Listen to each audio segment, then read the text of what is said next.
Chapter 724. Modulating and Transforming Creatures, Chimeras? Seeing the appearance of Broken Bear Head Tango, the Emperor roughly guessed what the other party was. And it was precisely because of this that he was surprised. Other than me, Ramsay actually has someone who can do this technical work. Ignoring his exclamation, the fused half-Goliath mastodon quickly raised its head, and the tusk that pierced through the Emperor's chest flew out together with him, tearing off a large piece of flesh and blood. Broken Bear Head Tango's strength at this time was far beyond that of an ordinary Goliath. But he knew very well that if he couldn't use his physical strength to suppress the opponent, then he wouldn't be a match for the Emperor. The opponent's powerful spellcasting ability, if fully unleashed, was enough to make him regret on the spot countless times. Therefore, after using the Leviathan Mastodon's phase transition ability to successfully sneak attack, he made up his mind to use his skillful combat skills to restrain the Emperor and engage in close combat with him. Only in this way could he eliminate some of the power gap between the two. "Eat my fist!" Broken Bear Head Tango roared. The Leviathan's cell tissue differentiated and deformed, and his fist quickly grew a thick layer of cuticle and quickly sharpened into the shape of a drill. Facing the aggressive attack, the Emperor's eyelids wrinkled slightly, and then he crossed his arms from bottom to top, half pushing the jab over his head. Then, instead of retreating, he stepped forward and crashed into the opponent's arms. All close combat skills were essentially the interaction of forces. As long as he entered the range of the opponent's arms, then the moment he could rely on to swing his limbs would be smaller, and he would only be able to exert 10% or 20% of his strength in the end. Good thinking. Catching the Emperor's charge, Broken Bear Head Tango's 4 elephant legs plowed several gullies in the sand. But he wasn't the slightest bit annoyed, because wrestling with the enemy in close combat was the strength of the Goliath race. What's more, his body, after fusing with the Leviathan Mastodon, had many magical abilities. Tusk Sitagarba. Silently mobilizing the Leviathan's power in his body, Broken Bear Head Tango immediately launched a counterattack. On the shoulders, chest, and arms of the half-Goliath Mastodon, a large number of sharp horns that resembled mastodon tusks suddenly grew out. They formed a barrier with spikes in front of him. The Emperor, who was caught off guard, was instantly pierced through multiple times. The dark green body fluid flowed freely, but the Emperor did not cry out in pain as usual. It was as if he did not care how serious his injuries were.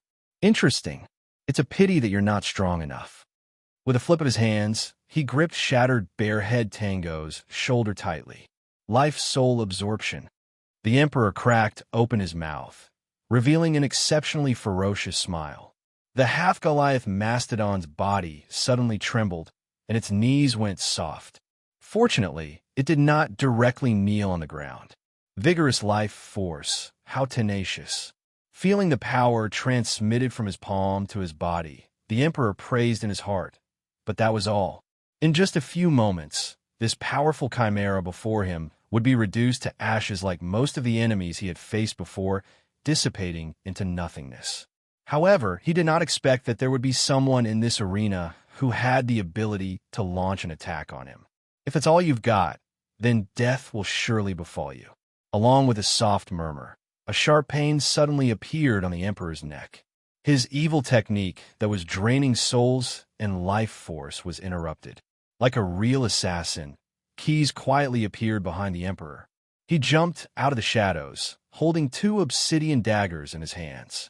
In a flash, he pierced the back of the Emperor's neck, and the daggers disappeared. This was a technique used by the assassins of the Ash World to deal with black-robed mages. As long as the obsidian daggers that could store magic power were pierced into the magic hub of the caster, then the caster's ability to cast spells could be restricted. Even if the black-robed mages were not as powerful as the ancient soul-binding mages, and even if the Emperor had magic attainments that far exceeded the ancient soul-binding mages of the Ash World, they were still casters of the same system, and the principles of their spells were the same. And Keys, through his previous observation, had already discovered several magic hubs on the Emperor's body. When the Emperor was in close combat with the half-Goliath Mastodon, he suddenly attacked, and cut the vital part of the back of the emperor's neck.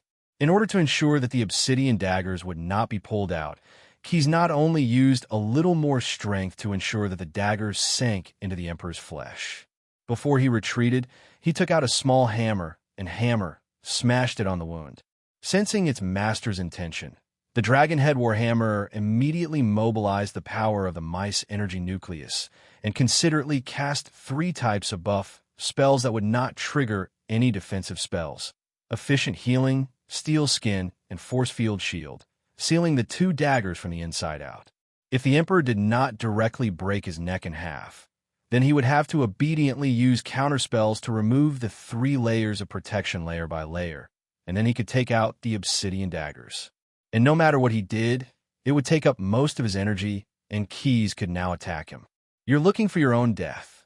Hearing the Emperor's twisted neck, Keyes could not help but laugh out loud. The last guy who said that to me, the grass on his grave was already 10 feet tall. He shook his wrist, and the Dragonhead Warhammer immediately turned into a horse-slaying sword. He stomped heavily on the sand of the arena, and a large piece of soil was sent flying as if it was bombed by a cannonball. Then he twisted his waist, swung the weapon in his hand, and fiercely slashed at the Emperor's pillar-like hind leg. Slash! Bang! The first sound was the tearing of muscles and fascia, and the second sound was the breaking of the leg bones. Although Keyes' slash did not split the Emperor's leg in half, the force of the smash made the Emperor stagger and fall to the ground. "There's no need to talk about chivalry with this crooked path. Let's kill him together," Keyes roared. Everyone who was still standing on the arena heard him, and they immediately reacted to the current situation, and everyone's spirits were lifted. "Bring the heavy machine gun over. Shoot this monster to death." This was the order given by the dwarf elder, who originally wanted to retreat to the Grey Tower. Use the flail and spike to tear that demon to shreds. This was the roar given by the mayor of Emeraldwood City, Green. 2 of Tom's paladins also summoned their holy power, waving their shining white swords as they rushed over. Seeing this, a few of the lightning monks also began to pray to their gods, wanting to use divine spells on the Emperor, who fell for the first time. Chapter 725. Without any hesitation, everyone joined in to beat up the drowning dog. No, the fallen Emperor. This did not surprise Keyes. After all, the leader of the monsters was the enemy of all the creatures in Ramsey. However, they did not care about the Emperor's thoughts. He was somewhat dissatisfied with the previous situation. "You bunch of ignorant slaves. How dare you offend your superiors and murder your master?" The Emperor, who had fallen to the ground, roared. In the eyes of some philosophers, the operation of the universe depended on the balance of 4 forces. They were charm, persuasion, uncertainty, and cruelty. Therefore, the reason why the Emperor could always think of himself as Ramsey's master was because he believed that his charm was amazing. Cruelty gave him the ability to rule over the monster army. And because of the first 2, he thought that he could persuade the knights present. Unfortunately, he ignored the factor of uncertainty. Therefore, in the end, he could not persuade those people. Swords, halberds, chain hammers, heavy machine gun bullets, and divine spells were all thrown at the Emperor. Although many of the attacks could not break through the defense of the scales on his body, and if the attackers were too close, they could be torn apart by the angry Emperor. However, the factor of uncertainty played a role again. Many ants could kill an elephant, and in the end, the Emperor was still injured. Unlike when the dwarves tried to kill the king, the Emperor now had 2 obsidian daggers stuck in his neck. Because his magic core was damaged, he now had magic power, but he could not heal himself. After a while, the Emperor's patience and dignity were all exhausted. "I, the Emperor, will rule this land." He supported his body with his palms and staggered to his feet. At the same time, he swept away the attackers who were constantly harassing him. "Since you have angered me with this kind of behavior, I will not be stingy with my blood." These random words made Keyes, who was standing next to him and was ready to give him another vicious blow, frown. The Emperor suddenly stretched out his hands and hugged his head. Then, with a strong twist of his arms, the huge head immediately left his body. Just like the undead creatures called flying barbarians, or the life concealment spell that senior mages often used every year, hiding the essence of one's life in a certain part of the body, usually the little finger, so that the mages could cut off the finger to survive a fatal attack. The Emperor's head flew straight into the sky. Keyes was just about to intercept the head that left the battlefield without permission, but there was a violent fluctuation of magic nearby. The broken body left in the arena by the Emperor had recovered its vitality because the obsidian daggers had been removed from its neck. Unlike a normal broken body, the headless Emperor's body still had an amazing fluctuation of energy. Even without Keyes' reminder, everyone in the arena noticed the abnormality of the body. A large number of blood vessels suddenly burst out from its surface, like pipes, piercing into the gravel of the arena and constantly pumping green blood. "Get out of here!" In place of the bewildered Alliance Army's Commander-in-Chief Green, Keyes issued a strict order, regardless of whether the other party would disagree.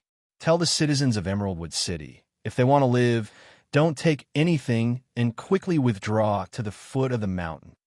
Then he glanced at the broken bear head tango that had just climbed up from the ground, and then pointed to the flame barrier outside the arena. The half-Goliath mastodon immediately reacted, and then took a step forward and rushed directly to the flame wall. As he ran, he also brought a large amount of soil with him. Like a wave, it swept layer by layer toward the flame wall outside the arena. The strange green flame was temporarily suppressed by the soil. Like a pie that had been bitten by someone, a gap appeared. "Withdraw from this gap." Broken Bear Head Tango's loud voice almost spread throughout the entire Emeraldwood City, shaking the heads of the knights wearing helmets. But not many of them complained. Those who could still move all pulled the wounded people around them and quickly withdrew from the dangerous place through the passage. Those who had a good relationship with the dead would try their best to bring the bodies of their companions. Outside the arena, at this time, was already surrounded by the troops of Dwarf Island and Emeraldwood City. Many alchemists and dwarf researchers were also gathered here, busy concocting potions that could be used to extinguish the green evil fire. When Green and Freya Ironbeard respectively appeared in their respective army formations, they immediately commanded the troops to start the evacuation and rescue work, without any delay. Not long after, only Keyes and the 6 lightning monks were still in the arena. The lightning monks looked at Keyes, who was circling the Emperor's headless corpse, and finally one of them asked, "Who are you? Why did you let Emeraldwood City withdraw from here? A demigod will be born in this place soon." Keyes did not answer the lightning monk's question, but still focused on the Emperor's corpse that was constantly pumping blood into the depths of the earth. According to my estimation, he should be a kind of distorted social god. The so-called social god was actually an ancient, mysterious soul from another world. Thousands of years ago, the gods created social gods as guardians to provide shelter for those natural beings who were unable to protect themselves. The social gods had amazing adaptability. When the natural beings they guarded changed, the social gods would also change their forms. There were countless social gods in the world, theoretically speaking. Animals, plants, inanimate objects, and even some specific places could be watched by a specific social god. The most powerful social gods were called the Great Gods. These mysterious and unique creatures had amazing power, and their strength could even be compared to demigods or even higher divine beings. Due to the nature of protection, there were very few creatures that belonged to the evil alignment. But the Emperor, through reverse research of this god's creation, and then invented a way to create distorted social gods. In fact, the headless corpse he left here was originally the life essence of the strongest calamity general created by him in ancient times, the Earth God. After he temporarily gave up this body, the calamity general regained autonomy, and the Earth God began to automatically regenerate. And the first thing he had to do was to soak his blood in this land and use this land as his goal of defense. Because the Earth God was a real demigod, Keyes really had no way to stop his revival for the time being. He could only let the people of Emeraldwood City who lived on this land quickly evacuate to avoid being punished by a god. Unless Keys immediately turned into his original form and erased all of this land, he might be able to delay the awakening of the Earth God. But in that case, Emeraldwood City would still be destroyed. In any case, those ordinary citizens had to evacuate quickly if they wanted to live. Chapter 726. Kneeling on the ground and communicating with the god of virtual games that he believed in, an electric monk stood up and explained the contents of the oracle to his companions. A god is not something that mortals can face directly, even if he is only a demigod. They then walked out of the arena to assist the troops of Dwarf Island in quickly evacuating Emerald Wood, which was already on the verge of death, without any hesitation. Looking at the actions of the STEM priests, Keys couldn't help but shake his head. Unreliable guys, he thought to himself. It's as if they were carved out of the same mold as their master. Every single one of them is unreliable. Of course, Keys didn't intend to be a hero and turn the tide. After all, he was also a megalosaurus that was lawful and evil. Without enough benefits, he would never choose to stand out. In addition, the god of society that was about to appear would definitely bring more pressure to the Ramsey people who had been having a smooth time recently. This might make it easier for him to carry out his next plan. With enough pressure, the Ramsey people can focus on the trouble in front of them and not be afraid of the reinforcements that I've found for them. Keys had already made up his mind.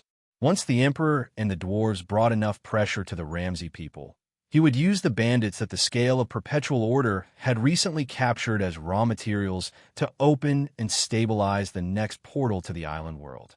He would let the camel people and polar bear warriors who have been trained for a long time come to the rich world of Ramsey and start a colonial war. He would only rely on the forces he had built in Ramsey itself. Firstly, it wouldn't be enough to deal with the Emperor who had revealed more and more of his trump cards, as well as the STEM who had yet to appear. Secondly, he would be held back by the Ramsey people most of the time. Only by engaging in a true planar war, cutting the Gordian knot with a swift sword, can those two be pacified as soon as possible, lest undue delay brings trouble. After half a day of evacuation, all the residents of Emeraldwood City, as well as the civilians of Soft Maple City, had evacuated to the empty field at the foot of the mountain. It was already late at night, and under the mountain wind, many of the old, weak, sick, and disabled were shivering from the cold. Some people wanted to start a fire to get some warmth, but the city guards were patrolling all the time. "I'm freezing to death." Old Bobby took a sip of honey wine. The hot alcohol made him feel a little better. He wrapped the leather jacket on his body tightly. New North Wind Tavern, what a good name. It's over.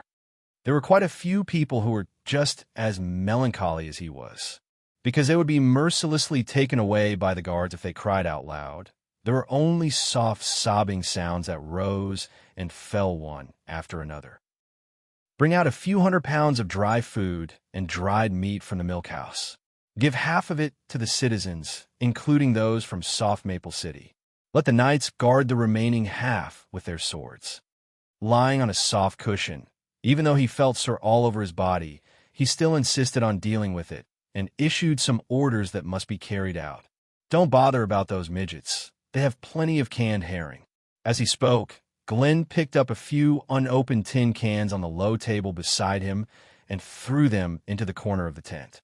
When he retreated before, he put down his face to ask for help from the midgets, but he only got these specially provided food in exchange.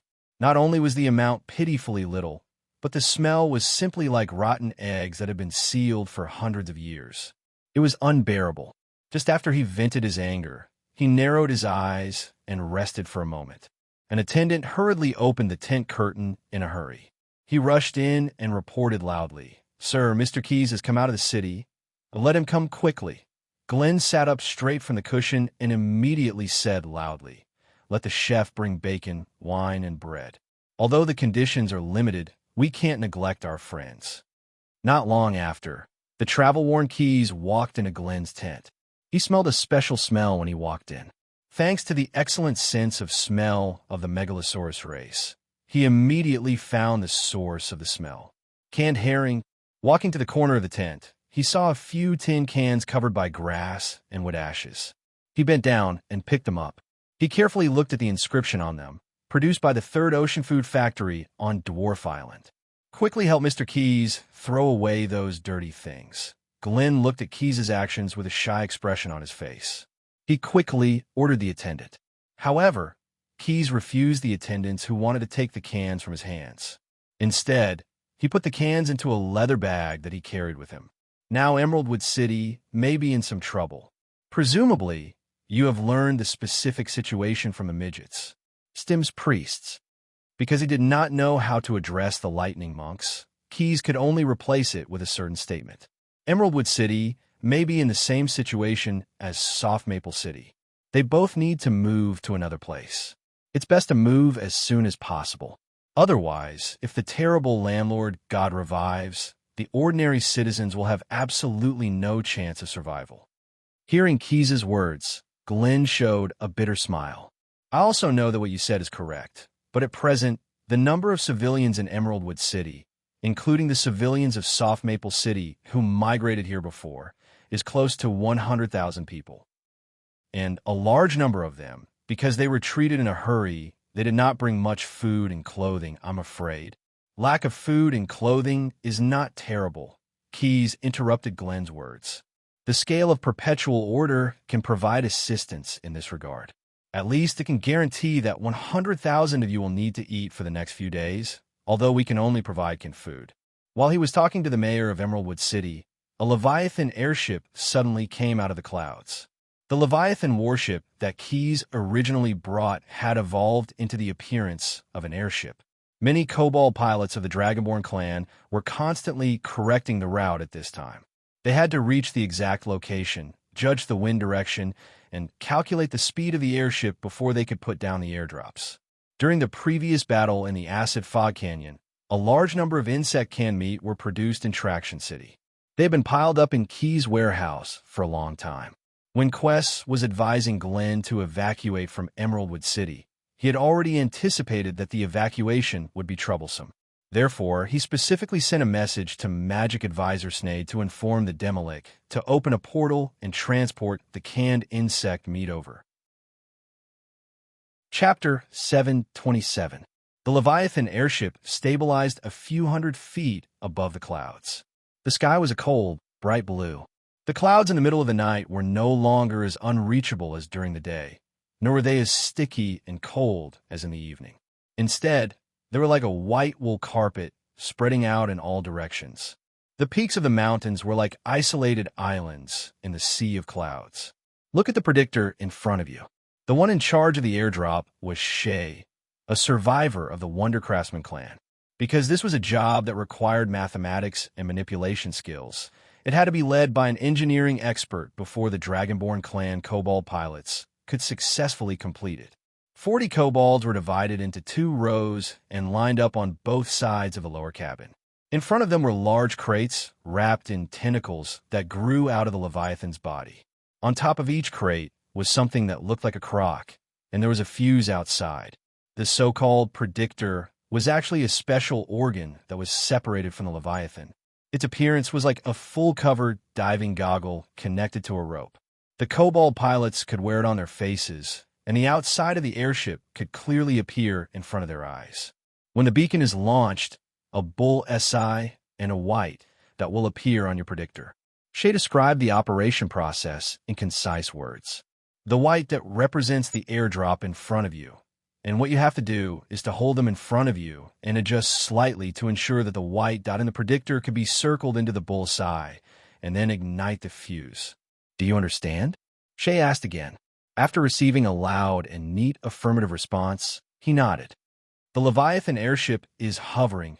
The beacon has been launched. Prepare for the airdrop. According to his previous instructions, all the kobolds of the Dragon Clan completed the calibration and ignition command. The tentacles wrapped around the crates quickly let go. At the same time, the Leviathan organization on the deck of the lower cabin suddenly shrank and opened up many holes. The crates full of canned insect meat almost simultaneously leaked out of those holes and landed on the ground. In mid-air, as the fuse burned with a sizzling sound, it finally sank into the crock that was firmly tied to the crate.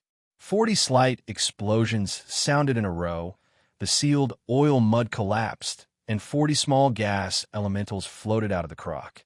After being stuck in the jar for so long, the air elementals were a little annoyed. They drove their power upwards, wanting to escape from the jar. However, even though those jars were low-level magic items, it wasn't a problem to restrain them. This way, with the help of the small air elementals that didn't have much intelligence, and through their constant struggle, even the crate tied to the bottom of the jar was able to gain a strong lift.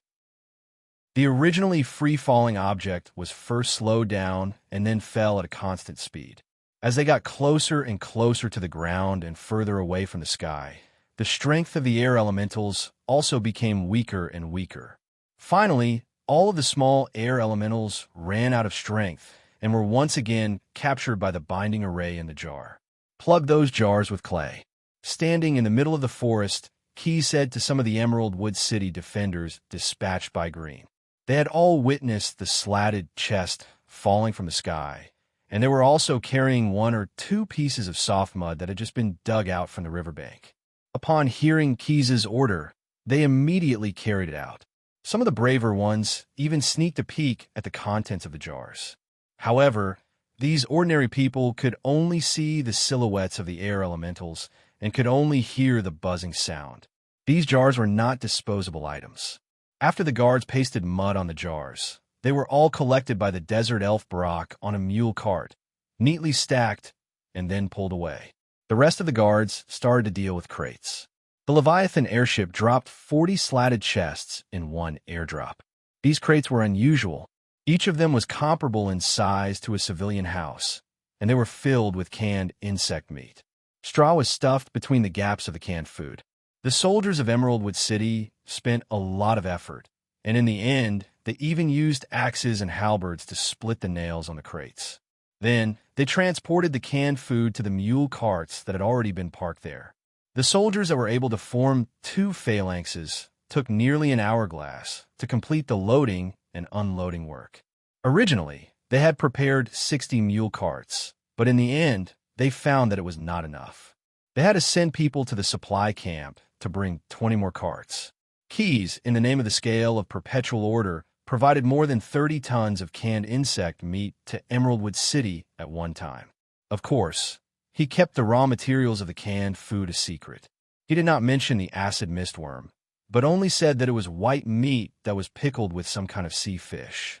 Looking at the soldiers using swords and daggers to break open the canned food, pouring it into containers such as wooden barrels, and then distributing food to the hungry citizens, Glenn finally breathed a sigh of relief. At least this meal can be eaten, and these people may listen to the evacuation order. Emerald Wood City Mayor thought for a moment, but still asked, "Mr. Keyes, why is there still no movement in the city? Is it possible?"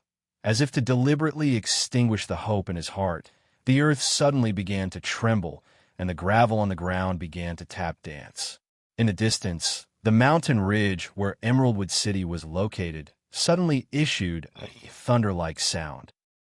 Then, everyone at the foot of the mountain saw an unforgettable scene, including Emerald Wood City. The whole mountain range was uprooted in an instant, separated from the original mountain peak, and turned into a huge creature composed of piles of rocks and plants. Olimo Ray. Note 2. His chiseled face trembled slowly, and he made a declaration that sounded like the echoes of a valley. Standing next to the already stunned Glenn, Keyes carefully listened to the earth language spoken by the earth god. "Scepter, where?"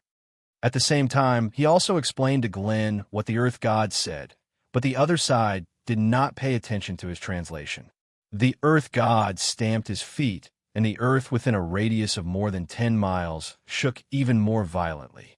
He stretched his thick arm behind his back and grabbed a white tower-like object. It was originally a watchtower of the Glenn family's milk house, and then pulled it out by the roots. The watchtower, made of white marble, was instantly covered with a layer of metallic luster.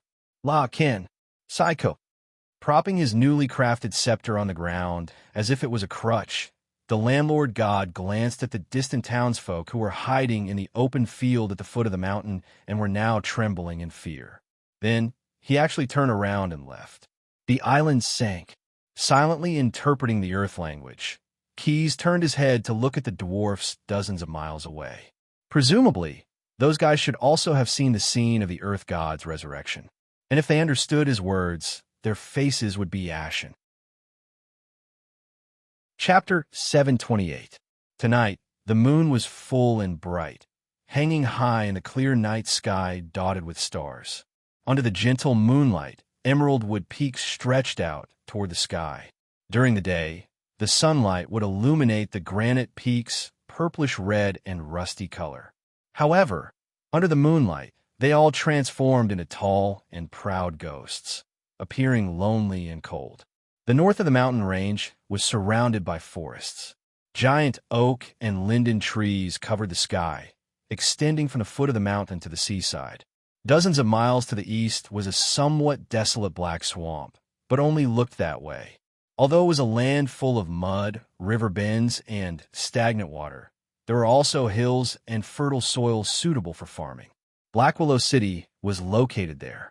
As one of Green's staunch allies, the mayor of Black Willow City had personally experienced Emeraldwood City's night of destruction and felt the same way. He generously decided to open up several pieces of floating land that had just been confirmed on the border of Black Willow City.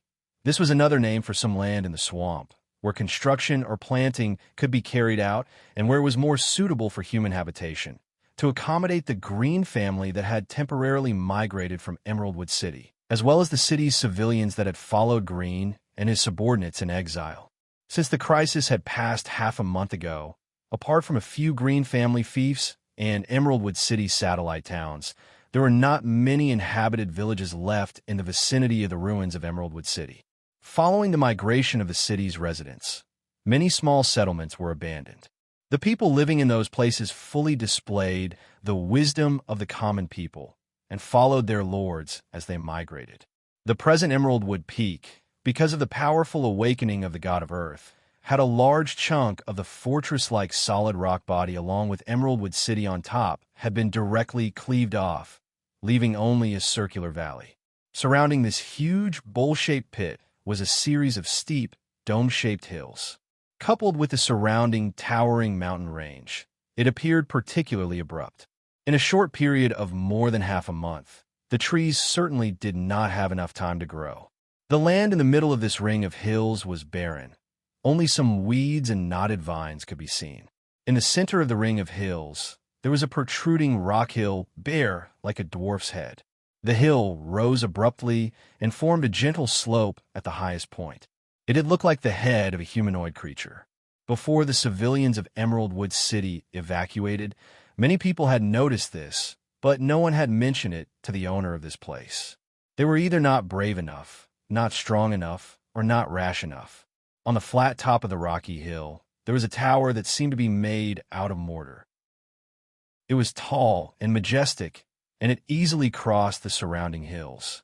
Under the moonlight, it faintly revealed a trace of dim light. The tower was completely silent because the dwarves who had built this gray tower and stationed here for a short period of time had already left. However, the sound of boots gently scraping against the stone broke the silence. Under the gentle moonlight, a figure flashed by, casting shadows on the surrounding ground and rocks. A linen cloak fluttered in the cool night breeze. With a creaking sound, the door of the gray tower opened slightly on its hinges. The man in the cloak cursed in a low voice, then took out a small silver pot from his bosom and poured some alchemical lubricant into the hinges. The grease soaked the rusty hinges, making it easier to open. The intruder smiled. At this time, the interior of the gray tower was empty, and the only remaining tools were all destroyed and abandoned. The intruder was as quiet as a phantom. He took out an astrolabe from his pocket that looked like it had been crushed, but in fact it was not. Its dial had been shattered, and the needle on it had been twisted. This piece of metal lay lifelessly in the intruder's hand, as if it was useless. However, when the intruder fiddled with the knob on the side of the astrolabe, a room appeared in the hall at the bottom of the gray tower. The intruder passed through the room and walked up the steps that led to the underground chamber. He walked down more than 10 yards in a zigzag manner and came to a large iron door. Then he took out the astrolabe again and opened the door. "You're a little late. I could only ride a horse to the foot of the mountain, then climb up bit by bit using the vines. This is the letter from the mayor." The intruder, or more accurately, the person who took the lead, took out a letter sealed with red wax from his bosom and handed it to the other party. "He's willing to cooperate with us." After skimming through the contents of the letter, the lightning monk who was hiding in his hooded robe nodded.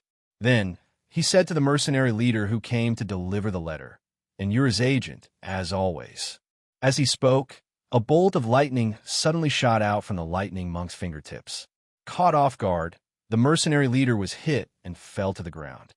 Given the current situation, we are about to start a full-scale war with the Emperor's monster army.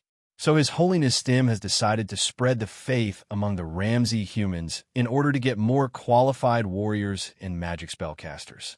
The mayor of Soft Maple has agreed to be the first batch of experimental subjects, but according to Ramsey's tradition, as the Lord, he can let you take his place. Looking at the mercenary leader who had fallen to the ground with a stiff body, the lightning monk explained to him. Then he bent down and stretched out his hand to grab the collar of the experimental subject and walked to the virtual game sanctuary in the basement. Unlike the Stim's house on Dwarf Island, this place was not the relaxed and cheerful style of entertainment commonly seen among dwarves. Instead, it was somewhat similar to the temples of various gods in Ramsey's human society. The decorations were all to highlight solemnity and dignity. However, because this virtual game sanctuary was open underground, it was somewhat gloomy and scary. "Do you want me to be a snake?" Because his body was stiff, the mercenary leader's words were slurred. In the process of being dragged, he saw dozens of lightning monks walking around in the sacred abode. Those people, let's call them that for the time being, were like ghouls crawling out of their graves without any signs of life. They just wandered back and forth between small, quiet rooms built with long stone slabs. Whenever someone walked in, a strange light would flash in those quiet rooms. The lightning monk pushed the mercenary leader to the door of a small, quiet room. Only then did he see that the long stone slabs seemed to be engraved with patterns. Strange big birds, he thought, and the next moment, he was pushed into the quiet room. Soaring sea and land adventure. Seeing the light in the quiet room and hearing the sound of struggling being replaced by steady breathing, the lightning monk nodded with satisfaction. It's suitable for rookies who are new to virtual games. It can stimulate their insatiable desire to play. Chapter 729. By the time the mercenary leader walked out of the quiet room, 3 hourglasses had passed. His steps were a little unsteady, and his legs were like a pony with a heavy load tied to them. His ankles and knees couldn't bend at all, and every step he took, he had to make sure that his feet were stepping on solid ground. However, his eyes shone brightly. This kind of light was called never getting tired. "Welcome to the team, my brother." The lightning monk who pushed him into the quiet room was waiting outside at this time. When he saw the mercenary leader come out, he stepped forward and greeted him. The mercenary leader nodded as a greeting in return. However, in the next second, he suddenly thought of something. "You didn't open your mouth to speak," he asked in surprise, "but I heard your voice. Words are very useful, but they can't be expressed clearly by the sound of the mouth. Exploring the path of virtual games, you will encounter large-scale team dungeons and many frequent and efficient communication. However, Ramsey's human language is somewhat limited. So, he still didn't see the lightning monk open his mouth, but he directly heard him speak the words of R.A. without hindrance. The lightning monk lifted his hood and slowly turned his body, revealing a centipede-like machine entrenched at the back of his neck. "We have all installed psionic power amplifiers." The lightning monk turned his head and continued to explain, "Although it still can't let us use too much psionic power, at least it gives us the ability to communicate telepathically and connect to larger virtual games." Listening to the lightning monk's description, the mercenary leader's eyes shone even more brightly. "I also want to install such a psionic power amplifier." He deliberated for a moment. "I mean, if it doesn't cost too many gem coins." Just now in the quiet room, I flew the aircraft between the sea and the sky to my heart's content, and I felt very comfortable. I think I can't wait to experience more virtual games. Of course, the lightning monk said, installing the psionic power amplifier is completely free. As long as you are willing to apply holy oil and announce in front of His Holiness Stim Shrine that you will worship and love Him. He will personally activate the psionic ability amplifier for you. Following that, the lightning monk turned to the side and bowed slightly towards the end of the underground sanctuary. There was a shrine of Stim there. Under his guidance, the mercenary leader quickly walked towards the shrine to complete the conversion ritual. His heart was as eager as a shrew who found an earthworm in front of him. With a sizzling sound and a slight tingling sensation, the centipede-shaped psionic power amplifier was connected to the mercenary commander's spine. He could feel a chill at the back of his neck, which made his mind exceptionally clear. The world in his eyes seemed to have been added with a higher definition filter, making it appear exceptionally vivid. Another 5%. The lightning monk, who was in charge of receiving him, thought with satisfaction as he watched the mercenary captain automatically walk to another quiet room after he was inserted into the amplifier. As a priest of Stim, the god of virtual games, if he wanted to unlock a new game dungeon, he would have to pull in enough players to make up for his contribution points. After thinking about his plan, the lightning monk pondered, I still need 2 more people to unlock the new dungeon. Instead of waiting here, why don't I take the initiative to preach and pull in some more players? After making up his mind, he knelt in front of Stim's shrine and prayed for a moment. Then, he walked towards an anteroom at the side of the sanctuary, where there was a secret passage that connected to the outside world. Even the weakest god is still a god. Keys couldn't help but feel a little shocked as he looked at the information on his desk. Half a month ago, the Emperor had enlightened that mountain in Emeraldwood City to become the Earth God. And in just half a month, the Earth God had actually completed his evolution and became a Lord of the Reefs, a water-type subspecies of the Earth God after his normal evolution. He was now entrenched near Dwarf Island, keeping a close eye on the ships and warships that came and went. Every day, he would either raise monstrous waves or expel reef-clawed monsters, armored monsters, and other monsters to attack the island. The dwarf army that Iron Beard Freya had brought to Ramsay had all retreated back to Dwarf Island to deal with the threat posed by the Lord of the Reefs. Half a month ago, the Emperor, who had flown away from Emeraldwood City, had used this time to conserve his energy and create a new monster army. In order to obtain enough energy, not only did he open up an active volcano to absorb geothermal heat, he even sent troops to seize several black oil mines that belonged to Red Pine City and obtained large amounts of black oil to feed the Blaze Shadow beasts. Due to the various cities' scorched walls and deserted areas, the Emperor's minions had expanded the range of humans they hunted time and time again in order to obtain more reincarnations. And among those hunting teams, there were reports that the Tribulation General Shurgu seemed to have been resurrected. In short, Ramsay's people were now facing a great threat. Although some city-states had already unearthed ancient war weapons that could be used to deal with the generals under the Emperor, after testing, the effects were indeed not bad. With Ramsay's current production level, it was impossible to replicate the war weapons designed and manufactured by the engineering goblins on a large scale. Moreover, the storm mech that was supposed to be used to deal with the Emperor was nowhere to be found. In the face of the Emperor's army, the various forces of Ramsay were terrified. This fear of war had even infected many of the aristocrats.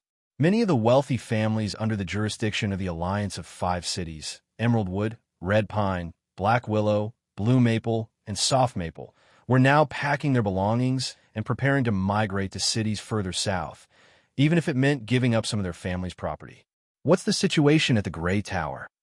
After flipping through the reports on the desk, Keyes walked out of the captain's room and went to the flight deck to get some fresh air. The desert elf, who had been in charge of gathering intelligence since the Bloody War, was by his side. Snader used bird's eye view to investigate that place and found obvious magical waves beneath the Grey Tower. It's suspected that a large number of divine spells were set up in the basement of the tower. He suspected that the dwarves had built an underground temple in the Grey Tower. Combining all the previous situations, It's very likely that the temple belongs to the god of virtual games, Stim. What's more interesting is that recently, the fat mayor of Soft Maple City has been arranging for his substitute knight to travel between the Gray Tower and the floating land at night. There's definitely something fishy going on here. Keys knew without even thinking. He said to Brock, in the vicinity of Emerald Wood Peak, apart from the fief of the Grimm family, there should be a rebel force that originally belonged to Harrow entrenched there. Harrow was poisoned to death by the fat mayor of Soft Maple City, and the rebel army should be on the verge of collapse now. Use this information to gain their trust. And then? Brock asked, puzzled. Key smiled, but did not say anything. Chapter 730. One Eye fell hard on the ground, and the air in his pocket was squeezed out. His hand touched the rough ground, and he realized that he must have fallen on the gravel hill on the side of the ridge. And his brother, Crooked Mouth, was lying not far from him. The veteran bandit and the new black-robed mage, One Eye, got up uneasily. From the air, the situation on the ridge looked like a forest fire.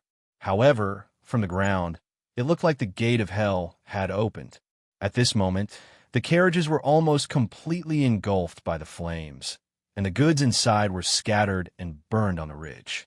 Rolls of cloth were scattered in the mud, broken wine barrels were constantly oozing out liquid, and food was also thrown everywhere. There were many corpses around them, all of which seemed to be humans wearing light armor. He could also see the reflection of helmets and swords. Those must be the guards of the convoy who failed to complete their mission, or the guards of the caravan. One Eye moved his aching shoulder. He felt that his shoulder was only a little bruised, and there were no fractures. In fact, falling from a height of more than 100 feet, even with the sand as a buffer, he should have fallen harder and harder than this. Thanks to the fanatic armor, One Eye patted the high-end product of the scale of perpetual order on his body, and felt a little lucky. His brother should have been worse than him, so he had not recovered yet. But he deserved it. Near the wreckage of the convoy, there was a sudden noise. One Eye quickly crouched down and hid behind an overturned board. There was a voice talking in an unfamiliar language. To him, the voice was a little rough, more like a curse. They were looking for him and Crooked Mouth. There was no doubt that they saw them fall from the flying carpet, so they came to search. One Eye saw several bent figures crossing the wreckage all over the mountain, leaving behind arched silhouettes as they passed by the fire. These should be the Raven Men. One Eye's mind was slightly touched. It was the knowledge he obtained from the Ramsey Monster Manual distributed by the Chamber of Commerce. He carefully moved closer to Crooked Mouth, hoping to secretly drag his brother into the darkness and not be discovered by the monsters. However, his hopes were dashed. Some noises came from behind him. Perhaps it was a broken twig, or a foot stepping on a small hole covered by fallen leaves, or a leather armor getting caught in a bush. Regardless, Cyclops immediately realized that there was someone else here. He immediately turned around and saw a humanoid creature with yellow eyes and a body covered in leather straps and armor. The guy held a torch in his hand, and his beak-like facial features looked even more terrifying under the illumination of the flame. In his other hand, he held a spear that was decorated with a string of small white objects. Similar to the bad taste of some bandits, they like to slaughter and collect the ears of their victims, One-Eyed thought to himself. The monster pointed its spear at him and let out a battle cry that sounded like the cry of an old crow. However, his roar was interrupted. The newly promoted black-robed mage softly chanted an incantation, raised his hand, and shot an energy arrow at the monster's abdomen. The monster then bowed and fell, and the roaring stopped abruptly. However, the monster had already sent out a warning to the other members of its team. War cries rang out in response. 2, 4, as many as 12.5 monsters were approaching One-Eye's position together. What was worse was that they did not seem to have to take the usual route. With the sharp claws on their hands and feet, they could leap over roofs and vault over walls as if they were walking on flat ground. It would not take long for them to gather and climb up this small hill. One-Eye did not know if he could deal with all the monsters here. If he killed 12.5, maybe 24 new reinforcements would appear. According to Ramsey's Monster Instruction Manual, these evil crowmen were hatched by the leader of the monsters. They were like leeks that could be harvested batch by batch. Because of their low cost, many of them would be sent out at once for every operation. Furthermore, Quest had given Cyclops and Crooked Mouth a mission. They had to quietly bury a beacon nearby to prepare for Snade, to cast a spell, to open a stable interplane teleportation gate. They could not leak this information. If Crooked Mouth was not lying on the ground, he would have already turned invisible and escaped. But now, he could only bite the bullet and take out his obsidian magic orb. He silently recalled various spells and tried to think of a way to kill all these monsters. Just as One-Eyed was preparing, more than a dozen evil crowmen had already surrounded him in the middle. A burst of ear-piercing laughter was heard, and the dark brown-skinned monsters made way for another figure to stagger out. This monster's figure was slightly thinner than his kind, and his back was hunched. He was wearing a long robe, the color of which was like coagulated blood. There was a faint smell of rust, and it was not clear if it was really dyed by blood. He raised one hand, palm up, took out a dagger, and pierced his hand with the tip of the dagger. Red blood gathered in his hand with sharp nails. The monster in the long robe said a word that One-Eyed had never heard before. The sound pierced his eardrums, and the pool of blood in his hand instantly burned. "Human, you want to play?" The monster said in broken Ramsey human language. "You want to play spells? I can play with you to the end." Back off immediately, One-Eyed narrowed his eyes. If there was someone familiar with him here, they would know that this cunning guy was definitely lying. Otherwise, I will pull out your intestines and stuff them into your beaks. It sounded like he was trying to sound tough, but in fact, One-Eyed wanted to numb the other party. He had already constructed the spell model of the acid arrow, and with enough obsidian magic orbs, he could release 6 acid arrows at once, killing half a dozen monsters at once. "Don't stand so far away. Come closer," One-Eyed silently hoped in his heart. The monster in the long robe took a step closer. Suddenly, the 2 monsters on his right screamed, and their bodies burst into flames. It happened so fast that everyone was stunned. Even One-Eyed was a little surprised.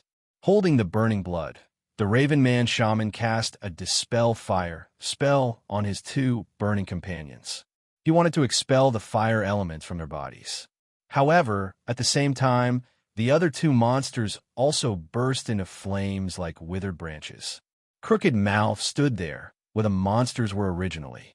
He held a long sword made of obsidian in his hand, which was surrounded by a large flame.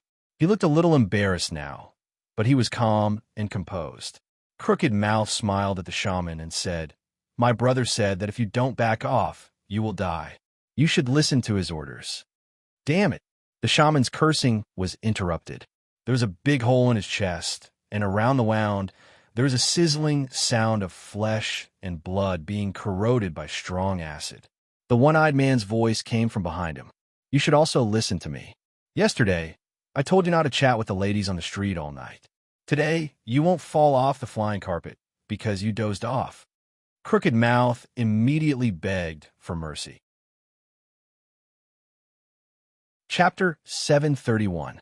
One-Eye and Crooked Mouth have already buried the last beacon, Brock said as he walked into Snade's laboratory. "Wait a moment," the steampunk Demolic replied. At this moment, he was observing his latest experimental subject with his large lens eyes. The Demolic's mechanical fingers were covered with small pointed finger gloves with hair-thin needles. He was adjusting something that looked like a mechanical wasp, which would flutter its transparent wings made of gold foil when it was poked by a needle. "I'm almost done." Snade was still making the final adjustments. His fingers seemed to be dancing in a strange dance as the needles accurately pierced in and out of the device. "This is a relay construct made from a design blueprint given to me by Shay. With their help, the interplanar portal I'm about to construct can be distributed." After 1/3 of an hourglass, the Demolic finally finished the work at hand. The mechanical wasp, which had just been adjusted, finally took flight smoothly. Together with hundreds of similar relay constructs, it flew out of the laboratory through the door. 4 ordinary spellcasters, Spending 3 days and nights to assemble these constructs would definitely exhaust their energy. However, this level of work intensity was not a burden for the Demolic at all. After finishing, he was still full of energy. He took out 2 pencils and listed a few spells that he was about to use on a piece of paper. These were all new spells that Sneyd had invented on the spot just for this specific moment. Then, he melted a piece of squid ink and attached a metal tip to the pencils. He dipped the pencils in the ink and transcribed the spells that he had deliberated over. Changing a spell to use it for another purpose was not as simple as changing a certain word or gesture. The spellcaster had to have a very deep understanding of the principles of the spell. They had to know what it revealed and how it revealed it. If one casually changed a gesture or removed an incense, the spell would usually fail miserably and the magic power would dissipate.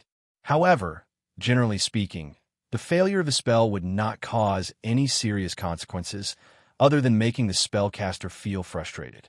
Of course, there were exceptions.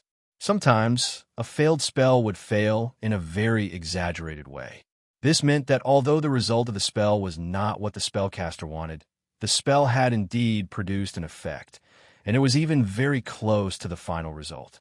The spell was trying to fix some mistakes that were difficult to find, trying to make things happen.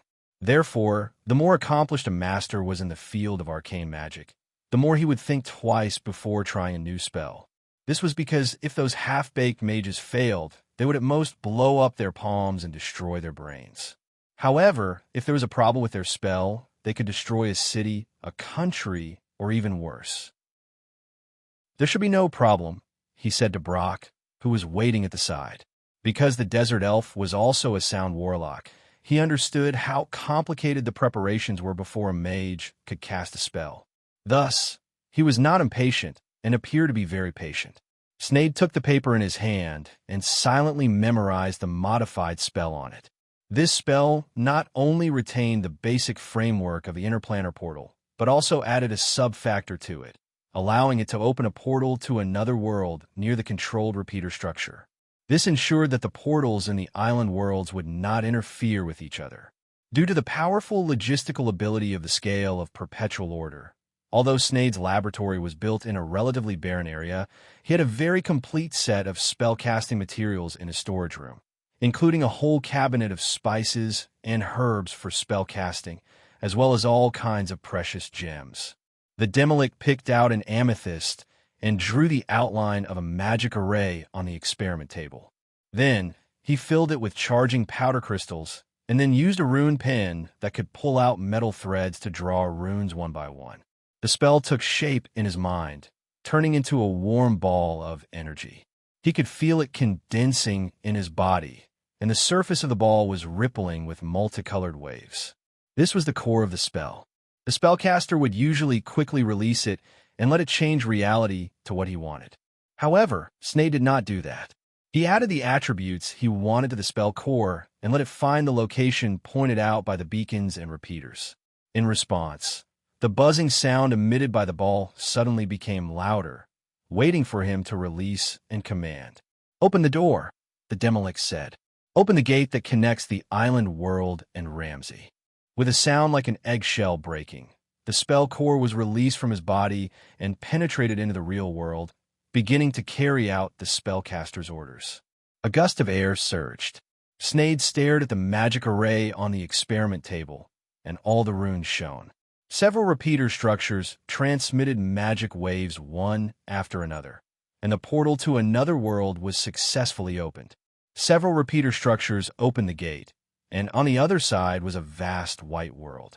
The cold wind passed through the interplanar portal, leaving a thick and solid blanket of snow in front of the gate. This was the gate that connected the various polar bear tribes of the island world to the recruitment centers. On the other side of the repeater structures, there was a dense forest, and under the dark green, evergreen trees stood an army of camels in square formations. There was no doubt that this was the portal to another world that connected to the original Camel Empire. Sneyd nodded, but when he cast his attention to the last repeater, the 2 exhaust pipes behind the steampunk Demolic spewed out a few clouds of steam. "Ah, I seem to have opened the wrong gate." On the other side of the portal, Salty seawater gushed out like a geyser, and an evil darkness appeared on the mirror-like portal. Through the control of the spell, Sneyd saw the scene on the other side of the portal. There were all kinds of creatures, some with animal heads, some with burning eyes, and some with the limbs of manta rays, octopuses, and large crustaceans. These strange creatures were all chanting together, and in the middle of them was a demonic fish with 7 pairs of gills. It turned out that Sneyd had accidentally connected to a portal in the demonic fish empire deep in the ocean of the island world. In order to make up for his mistake, the Demolic raised an arm and chanted a short and clear spell, and lightning suddenly jumped on his fingertips. This was not the kind of evoking lightning that ordinary mages could release. Even the fiercest thunder in the summer storm could not compete with it. This was a bolt of lightning that originated from the elements themselves. It leaped out of Sneyd's fingertips and quickly drilled out of his laboratory. It split the cold air and instantly hit the repeater structure that had opened the wrong gate. When a magic energy cut through the air itself was broken into the most basic elements. Where the lightning passed, the air became pungent and bitter, and the air rolled and filled the space that was temporarily occupied by the lightning. A strong light and a metallic sound appeared on the other side of the portal, blowing up the undersea monster that was still performing the ritual. Chapter 732.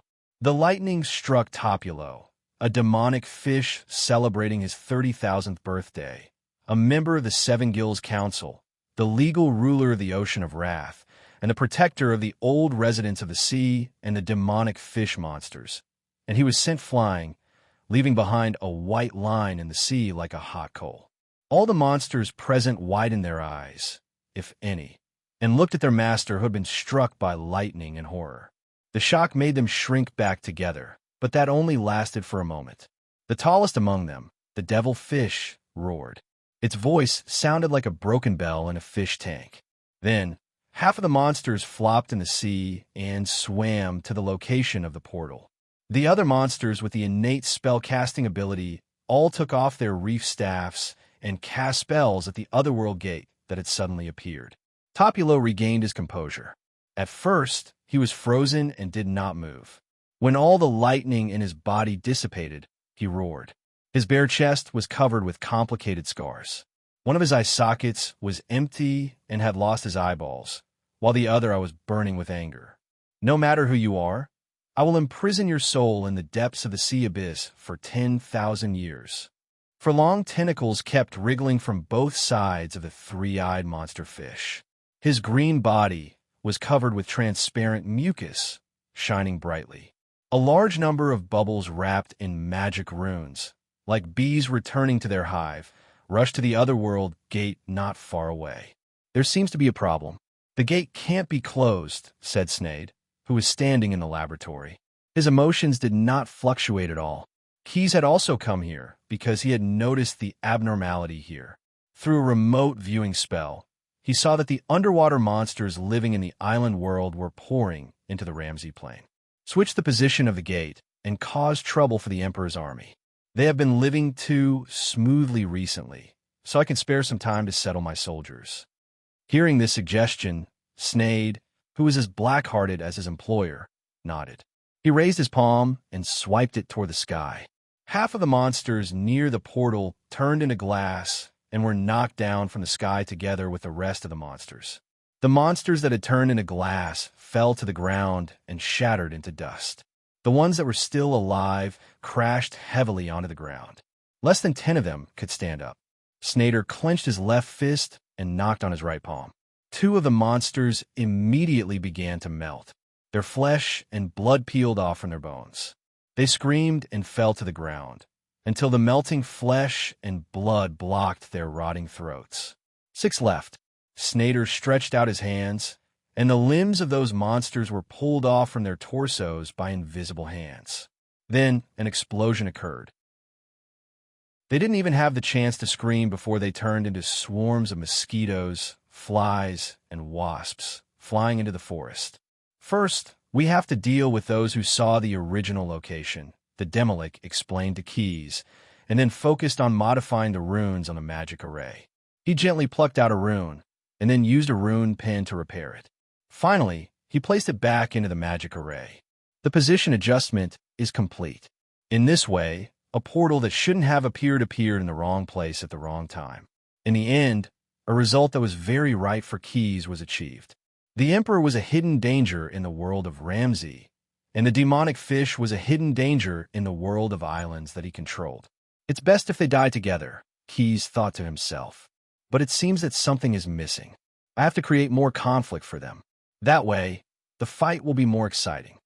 The Hound Trainer didn't say anything. He just looked out at the gradually darkening sky. Somewhere on the horizon, a group of blazing shadow beasts seemed to be sucked in by something. Clouds of white smoke rose from that direction, changing the color of the sky at this time, as if it was a false dawn. The low clouds refracted flashes of light from time to time, accompanied by the roars of beasts like distant thunder. Night fell, and the chill grew longer. A group of raven men were chewing the dry food made up of boiled maple syrup, broken dried fruits, and smoked rat meat. They were trudging forward with difficulty. In order to keep warm, they had to wrap some cotton cloth around their claws, but after being soaked in salt water, their feet had become numb from the cold. The wind was getting stronger and stronger, like a dagger, piercing the thick fur of the raven men. They shivered and struggled to move forward, just because the Tribulation General ordered them to come and find out what happened here. At this time, the blood on the muddy ground was no longer steaming. The red blood stains suddenly disappeared after passing through the flat ground that seemed to have been swept by the wind. Something dragged the body here, and then the leader of the Raven Men stuffed his last piece of dry food into his mouth and grabbed another piece from a fellow Raven Man next to him. Finished it. The leader was angry but did not dare to say anything. The society of the Raven Men had always been like this. The strong had the power to wantonly deprive the weak. He chewed the food in big mouthfuls, making a crunch sound. The leader still wanted to say something, but he suddenly became alert and swallowed all the food with a gulp. Be careful, I smell a creature. He picked up his spear again, covered half of his body with his shield, and carefully looked around for possible enemies. At this moment, he suddenly felt something grabbing his ankle. Without much time to think, the Raven Man captain immediately jumped up with all his might. He even used his clawed feet to stomp down, trying to get out of this crisis. However, not all of the Raven Men were as agile as him. Almost half of the Raven Men in a team of 10 were hit by the attack. They were knocked to the ground by the monsters that suddenly crawled out of the mud. Then, their bodies were pierced by the spiked claws, similar to the Raven Men's, or by the 3 hollow tongues that shot out from the monsters' faces. All in all, half of the Raven Men in the team instantly lost the ability to fight. The captain of the Raven Men stared nervously at the group of ugly monsters, although this was how the Ramsey people usually addressed them. But he had to admit that in terms of appearance alone, the Raven Men were absolutely dwarfed by the faceless lurkers. The leather-like, 2-legged creature had no facial features, and its body was covered with weird and creepy whirlpools and gaps. It was worth mentioning that although the faceless lurkers looked like walking corpses, they were definitely not low in intelligence. As one of the many creations of the demonic fish, they were created to blend into the air-breathing races on the land, to engage in espionage and intelligence gathering. After 10 minutes of pain, for the faceless lurkers, the transformation was very painful. They could complete the reconstruction of their skin and twist their rubbery body to obtain a new appearance. This kind of disguise was so good that it could almost be passed off as the real thing. The only situation where they could be exposed was when they were eating. Even in the shape of a creature with a mouth, the faceless lurkers could not eat solid food. They could only survive on liquids, including the blood of the victims, and the tool for eating was their tongue. Chapter 733. What kind of monsters are these? The Raven Man captain was horrified. He didn't continue to fight. Instead, he used his strong climbing ability and quickly jumped up a tree to hide. The order he received was to investigate what happened here. Even if he was the only one who returned safely, the mission given by General Jie himself could be considered to have been completed successfully. The other survivors also had the same idea. They wanted to leave their comrades behind and escape alone. However, the faceless lurkers didn't want to let them go. These monsters created by the demonic fish had their fill of hot blood, and then began to pursue all the escaping raven men. Because they lived in the dark seabed all year round, the faceless lurkers' resistance to cold was much stronger than the raven men. Moreover, the feeling of drinking the hot blood of the raven men made them, who usually only ate cold fish blood, excited. Even if the raven men's counterattack would also kill them, but for the hot blood, the faceless lurkers still chased after them. In the end, at the cost of one faceless lurker's life, this group of predators from the island world's raging ocean wiped out the raven men's search team. Including the raven man captain, 10 raven men were all killed. Large scarlet spots on the muddy ground formed concentric circles, randomly scattered around the corpses of the raven men. They must be hungry, looking at the broken corpses on the ground. In order to squeeze out more blood, the faceless lurkers almost tore all the raven men into pieces. They even found a way to break the raven men's skulls and suck out all the brain matter. Fortunately, those little puppies have black oil and fire in their bodies. They won't be as easy to eat as you. The little puppies that the dog tamer mentioned, without a doubt, refer to the 3 blazing shadow beasts he just found. They were also killed by the faceless lurkers. However, compared to the raven men who only killed one enemy, the 3 blazing shadow beasts managed to kill at least half a dozen faceless lurkers before they died. However, just like how the blazing shadow beast was more important than the raven man, Tribulation was more concerned about the surrounding environment than the casualties of the army. Half a day ago, there was a sudden flood in the forest. After a few hourglasses, the flood followed the terrain and spread to the seaside of Soft Maple City. What was worse was that the flood was saltier than seawater. The ruins of Soft Maple City, adjacent to the bay, had become a saltwater swamp. The ground was covered in soft mud, and many plants had already died due to the salt. At the mouth of the Three Forks estuary outside the city, the originally clear dividing line between fresh and salty water had become blurred. In order to provide for the daily needs of the monster army, the Emperor had resurrected a general named Wealth.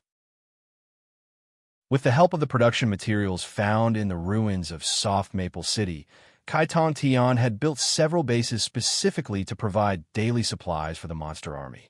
However, when the inexplicable flood came, the Tribulation General's efforts in the past half a month were all in vain. Find those guys and tear them all to pieces. Kaiton Tian demanded fiercely to his companion before the dog trainer left because his hard work had been destroyed. The Tribulation General, who usually looked no different from the old man next door and had a rare peaceful personality, looked ferocious at that time, as if he was about to devour someone. "I'll do my best." This was the dog trainer's answer to him. In more than half a month, the monster army had been upgraded several times. In addition to the original Blazing Shadow Beast, Raven Man, Drooping Horsehead, and Magical Mechanical Chocobo, in order to attack Dwarf Island from the sea, the Emperor had also cultivated some reef-clawed monsters and 10-armed octopuses as new members to supplement the monster army. Because they might have to fight on the beach, the dog trainer brought them along. The reef-clawed monsters were cruel predators.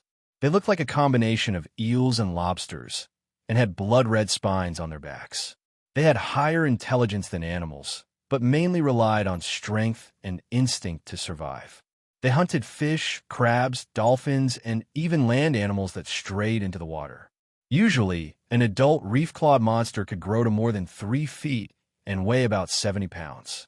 But under the Emperor's modification, these creatures had undergone an even more intense mutation. Because the genetic material unique to the shark man was mixed in, these reef-clawed monsters grew to twice their original size and looked like a slightly smaller warhorse.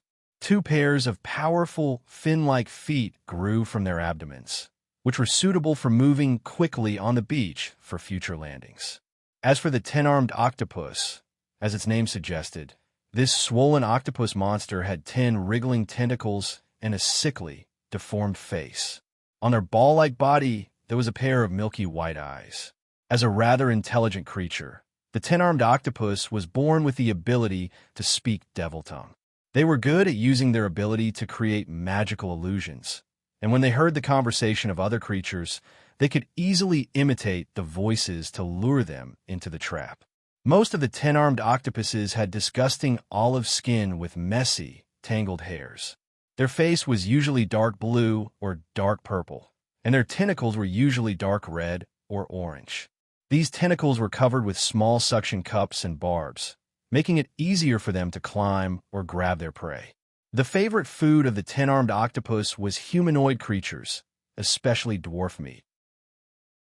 From a certain perspective, the reason why the Emperor chose this creature as his modification target was because of their eating habits. And after his modification, the 10-armed octopus was transplanted with part of the beholder's genetic material, and thus became an even more terrifying magical creature. They could produce hydrogen by eating and store this gas in air sacs in their body to control their body to float. When encountering an enemy, these octopuses could choose to spray and ignite hydrogen gas to attack. They could also use their 2 eye stalks, which were mutated from their tentacles, to shoot out heat rays or paralysis rays to attack the enemy. In order to defeat the unknown enemies that suddenly appeared, the Hound Tamer personally led 50 blazing shades, more than 300 reef-clawed monsters, and 20 10-armed octopuses. They followed the footsteps of the missing Raven Man search team and carefully searched for any clues about the enemy in the forest that had become swamp country. In the end, near the 1 or 2 human settlements called Juniper Village, Tribulation found some broken limbs and confirmed that more than a dozen Raven Men and 3 blazing shades had been killed. He looked at the Juniper Village not far away, and from the ruins, there was an indescribable stench that made him feel nauseous. The smell of rotten fish and shrimps. The Hound Tamer felt better after blocking his keen sense of smell. Although he already knew what he was about to encounter, there may be danger, and he may not be a match for the enemy. He still resolutely led the monster army under his command to the Juniper Village, because he had already received the order. Fighting is a must, the fiercer the better. The Hound Tamer silently recited his master's instructions, and a grim smile appeared on his face. Chapter 734. The cold forest was lush, with only a little bit of moonlight penetrating through. Only a few high branches that stretched into the starry sky were illuminated. When people's eyes gradually got used to the darkness, they would find that there was more than one darkness in the forest. Some were hazy, and some were as dark as charcoal, like holes. At this time, the dog trainer led his subordinates through these holes and quickly approached Juniper Village. Going down the slope, the closer they got to the village, the sparser the forest became. Patches of forest were replaced by shrubs interspersed with tall trees. However, it was unknown whether it was because of the gradual winter or because of the salt water. These shrubs were bare, and there was no greenery on the branches. In order not to attract the enemy's attention in advance, the dog trainer ordered his subordinates to remain silent. The 10-armed octopus floated through the gaps between the shrubs and trees like lanterns. The blazing shadow beasts also extinguished the furnace fire in their chests and jumped from tree to tree like leopards. The reef-claw monsters lowered their bodies and crawled through the shrubs little by little, only making rustling sounds like a breeze blowing through the trees. After being abandoned for 2 or 3 months, Juniper Village had become a ghost town due to the lack of personnel to take care of it. The salty floodwater flowed past, overturning the walls of the stronghold. In the 4 corners of the village, there were originally 4 watchtowers for observation, but now only 2 were left. There were some torches on the 2 watchtowers, and obviously, there were people on duty. They disguised themselves as Raven Men. With his good eyesight, the dog trainer easily saw the faces of the sentries. Those guys looked exactly the same as the evil Crow Man, but the Tribulation General, who knew them well, would never mistake them for someone else. It seems that those stinky fish think that the main creatures in the Ramsey world are Raven Men, so they let the faceless lurkers disguise themselves as them. Things are getting interesting. Just as he had expected, the demonic fish at the bottom had made a big mistake. As the ruler of the furious ocean, after Topulo stabilized the portal that inexplicably opened at his birthday party, he sent a large number of monsters to investigate. Due to the mischief of the Demolic and the young blue dragon, they reappeared in the area occupied by the Emperor. There were no longer any humans living here. The underlings of the demonic fish mostly saw strange-looking monsters like them along the way. The only human-like intelligent creature seemed to be the half-human, half-bird raven man naturally. The faceless lurkers believed that Ramsey was a backward world dominated by the raven men. Hearing this news, Topulo was both surprised and delighted. What surprised him was that there was actually such a powerful caster in the Ramsey world. Even now, when this seven-cheeked counselor recalled the heavenly lightning mask, he still felt his heart palpitate. He was happy because he found an opportunity to lead the demonic fish race to a safer plane. Originally, in the island world, the demonic fish empire occupied the depths of the sea, and the land creatures were only confined to the inland.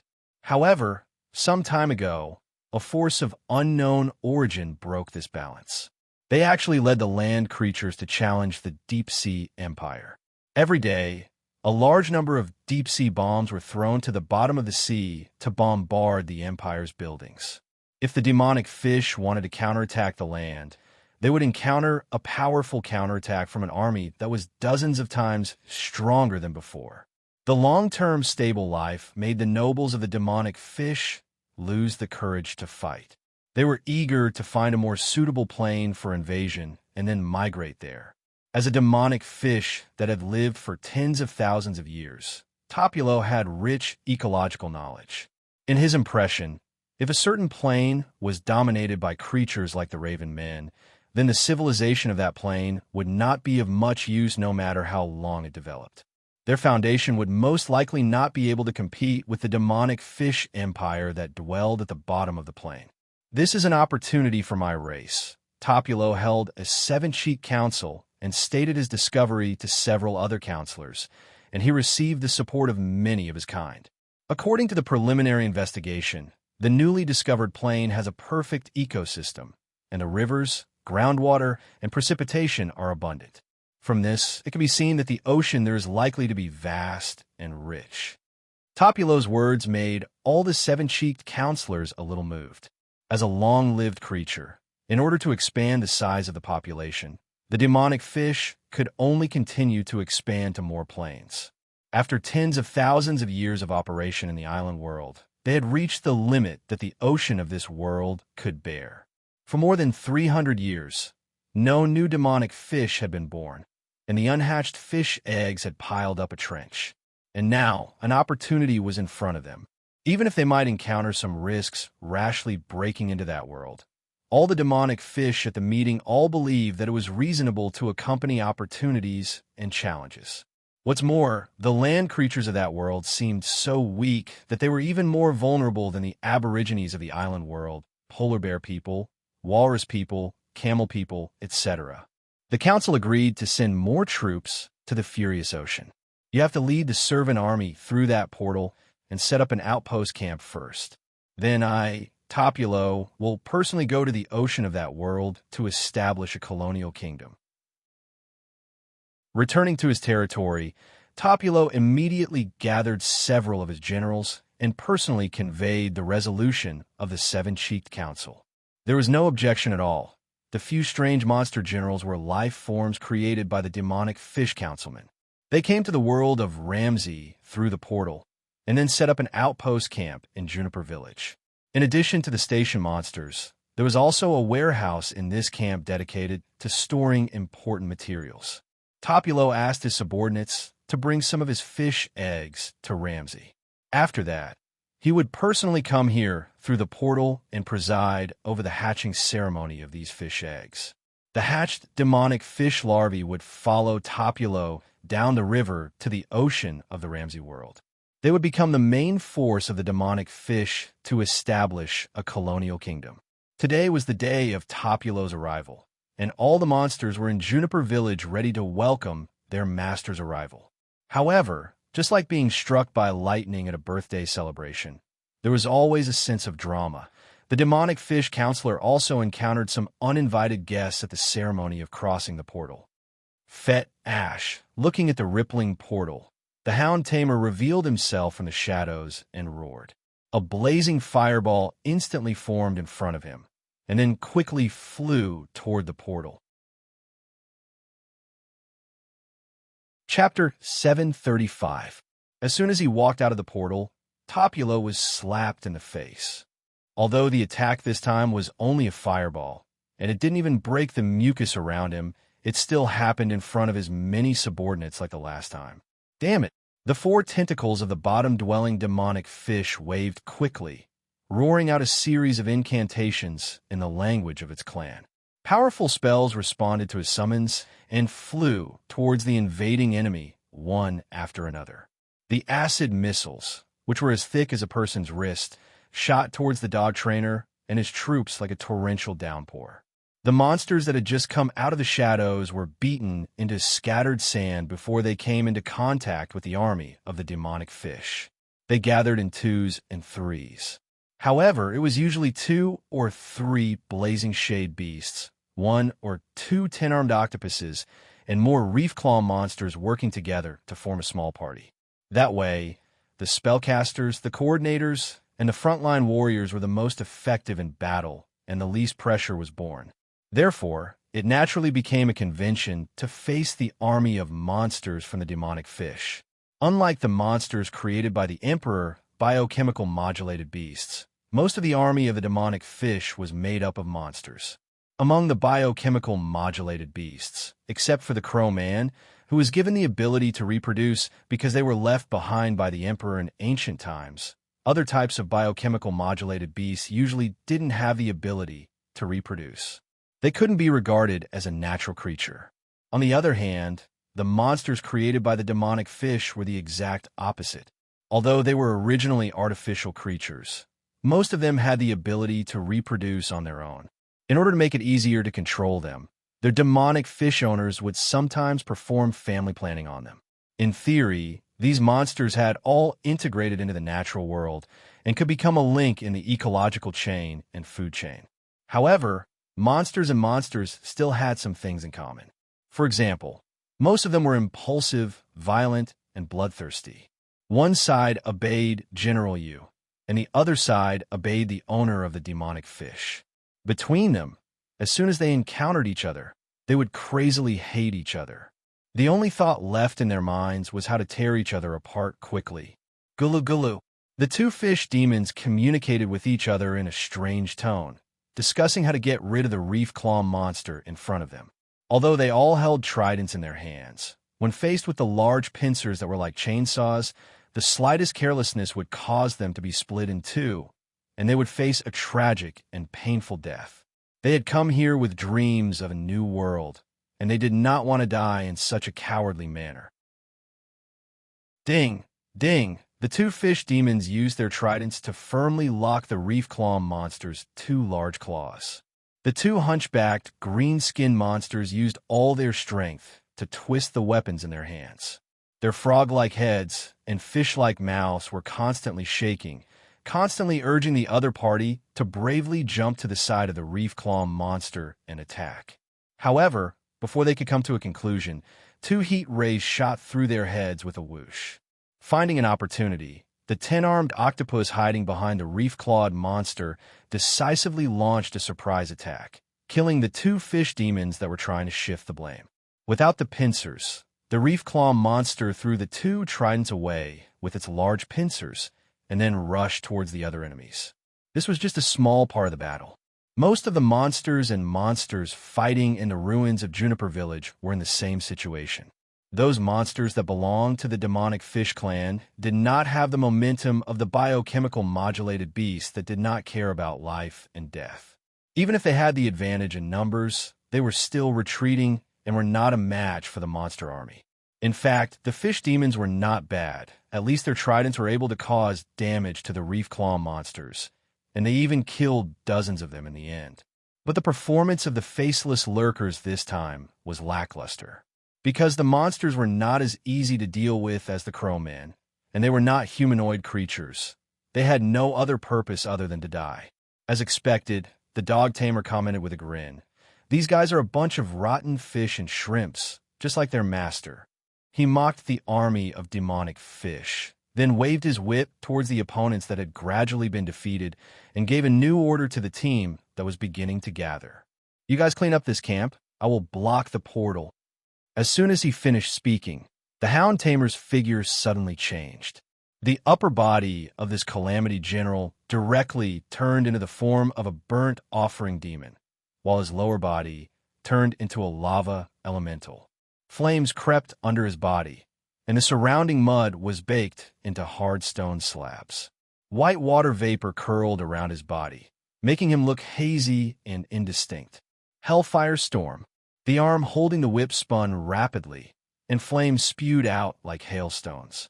The dog tamer cleared a large group of fish demons that gathered around him. Those that were slow to dodge were all ignited by the flames. While screaming, they turned into torches and were slowly burned to ashes. No matter how they rolled in the mud, they could not extinguish the flames from hell. Just as he was about to walk to the portal and kill the demonic fish that seemed to be the boss here, the hardened ground suddenly split open, and a lobster-like behemoth rushed out. Its pair of small eyes flashed, and a mouth full of stirring tentacles below constantly spoke the demonic fish language with a trembling and gurgling water-like accent. This was an armored monster, and it was also one of the trusted subordinates of the demonic fish Topulo. In other words, this was the most powerful armored monster in the island world's raging ocean. Its appearance was like a lobster, with 4 legs, a pair of pincers, and a chitin shell. However, its body size was shockingly large, even larger than an adult mastodon. Considering the weight of its chitin carapace, this armored monster was probably about the same weight as a pygmy steam tank. Moreover, although its body was huge, its speed was astonishing. After rushing out of the ground, the dog tamer was caught off guard and snapped by its pincers. However, Calamity General's physique as a half-purgatory, half-elemental creature was not very afraid of such physical attacks. After his waist was snapped by the pincers, lava flowed out again and instantly healed the wound. Following the appearance of this armored monster in the demonic fish camp, suddenly, a few more of these large monsters appeared. Each of them was like an enlarged version of the reef claw monster, and they were even more ferocious and powerful. The monster army, which had been going smoothly, instantly fell into a bitter battle. Chapter 736. A black figure stood on top of a tower protruding from the headland, looking at the world below. Looking down from this position, the destroyed city below and the surrounding villages could be seen. The ruins were now covered by a mass of changing darkness. This tide swept across the earth, soaking and collapsing, leaving only dense footprints. The figure was watching. He was tall and strong, with bulging muscles. He stood motionless at the top of the stone tower, his sharp eyes examining the scene below. His long black hair was braided and swayed around his angular face. The braid, decorated with tassels, brushed his tusks from time to time. The moonlight shone straight down from the top of his head. His skin looked like a piece of bright purple crystal under the light. His chest, shoulders, and legs were covered with heavy plate armor, except for the copper nails embedded in it. The scarred surface of the armor was shiny black. The plate armor had shining golden edges, showing his high status. The figure finally had enough. He raised the huge short spear that had been leaning on his side, and then let out a roar. This was a battle cry, both a summon and a shout. The sound spread forward, hitting the surrounding buildings and mountains, making echoes. Below him, the black tide stopped. Then, one by one, they raised their heads, causing ripples to appear on their faces.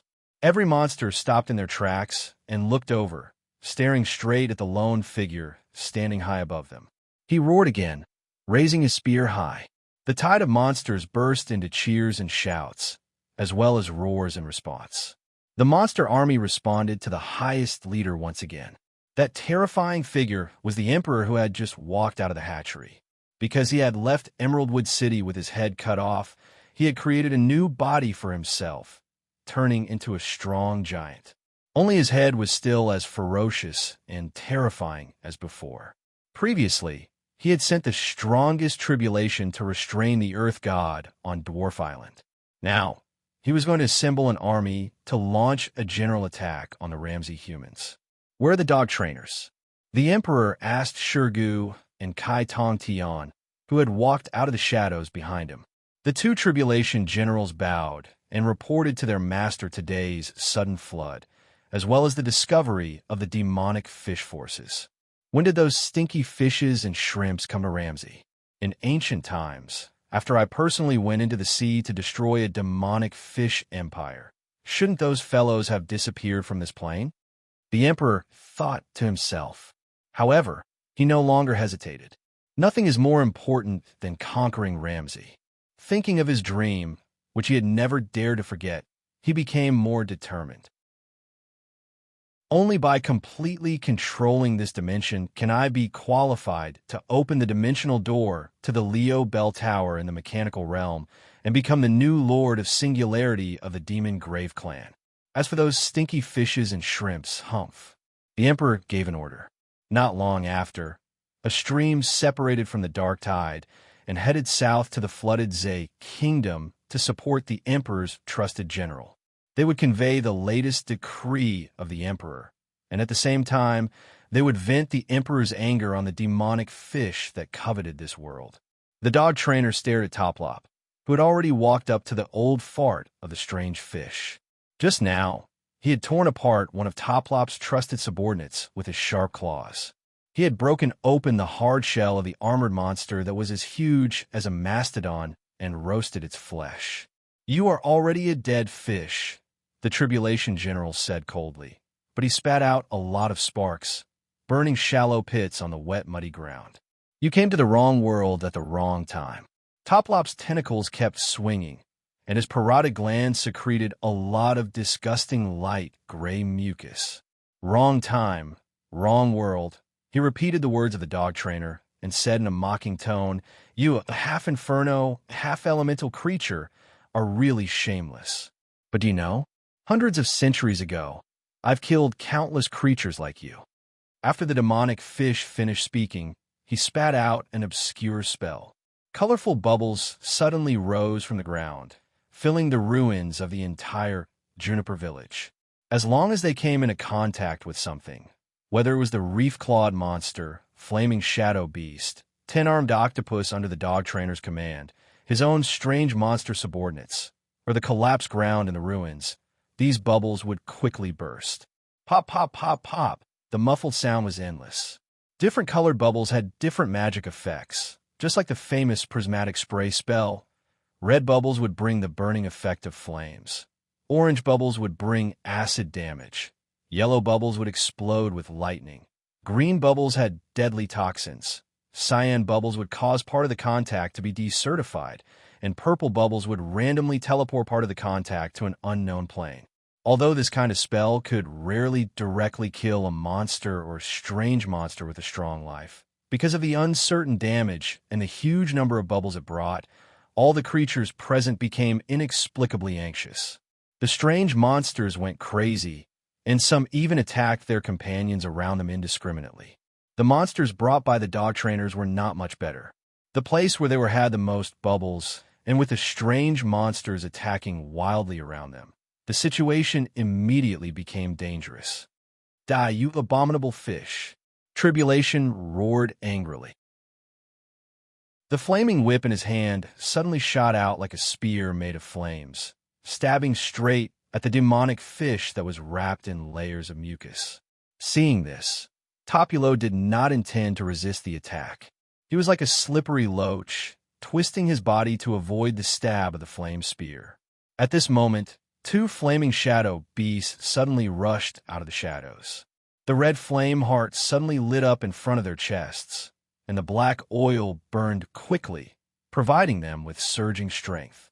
One on the left and one on the right, they were covered with a layer of battle suits made of flames. They attacked from both sides and fiercely pounced on the demonic fish in the mucus mass. Topulo laughed presumptuously in the demonic fish language, Two stupid Shiba Inu are suitable as sacrifices. The mucus was secreted from its parotid glands again, and the disgusting light gray liquid was thick like a paste. As soon as the two flaming shadow beasts' bodies touched it, their limbs were entangled and their muscles were paralyzed. The demonic fish waved its tail and slapped the flaming shadow beast to a house behind it, which was now full of its offspring. Feeling Topulo's will, the egg sacs of the demonic fish suddenly burst. Tiny demonic fish crawled out of the water and swayed their tails like sea snakes. They charged toward the two offerings that were flying toward them. Chapter 737. My sons and daughters, open your stomachs and enjoy the feast that Father Topulo has prepared for you. With an almost crazy tone, the high-level demonic fish that had lived for tens of thousands of years and had 7 pairs of parotid glands announced loudly. The little fish seedlings that had just hatched from the egg sac all moved their bodies in response.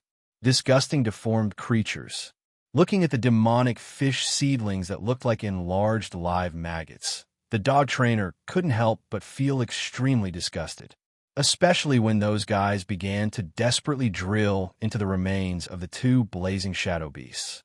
Although Tribulation knew that their feast couldn't be eaten at all, the seedlings of the demonic fish were desperately squeezing into the blazing shadow beast bodies through the holes.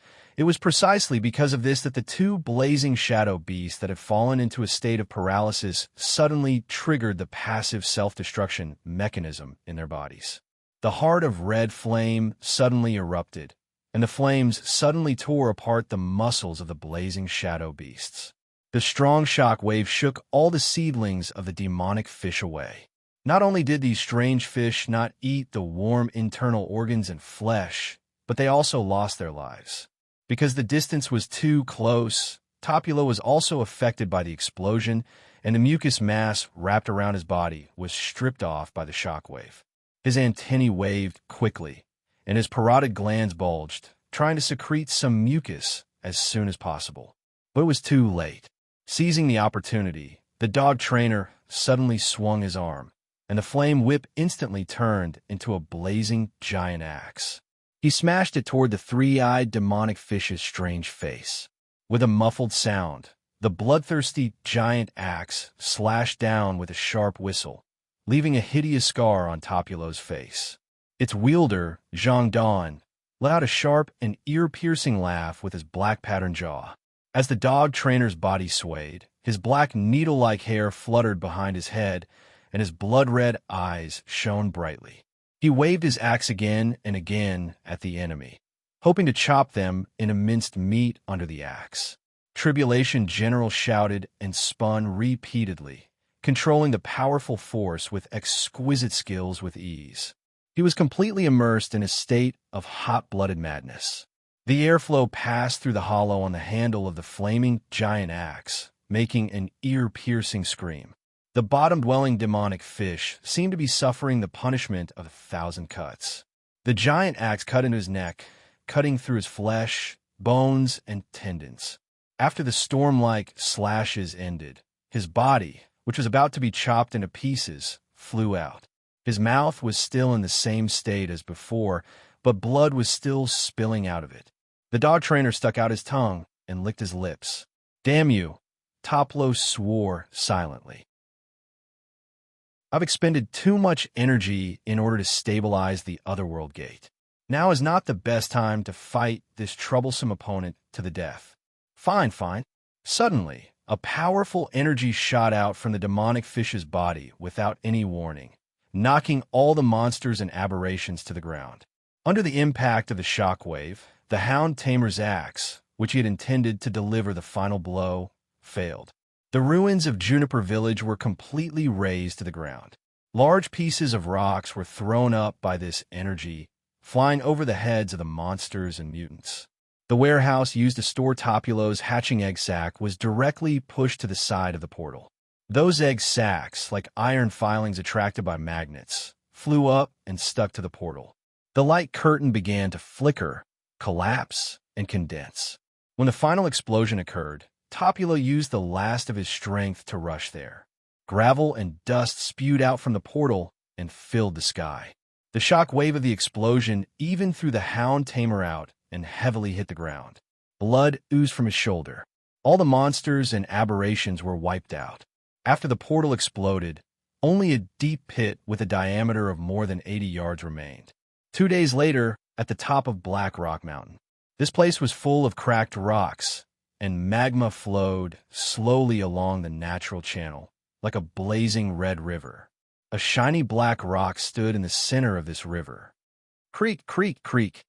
The sound of something breaking suddenly rang out, and the stone began to rustle and fall off. Then, an arm broke through the rock and stretched out from inside. Then, the other arm also broke out of the stone. The hound tamer's huge figure stood up again.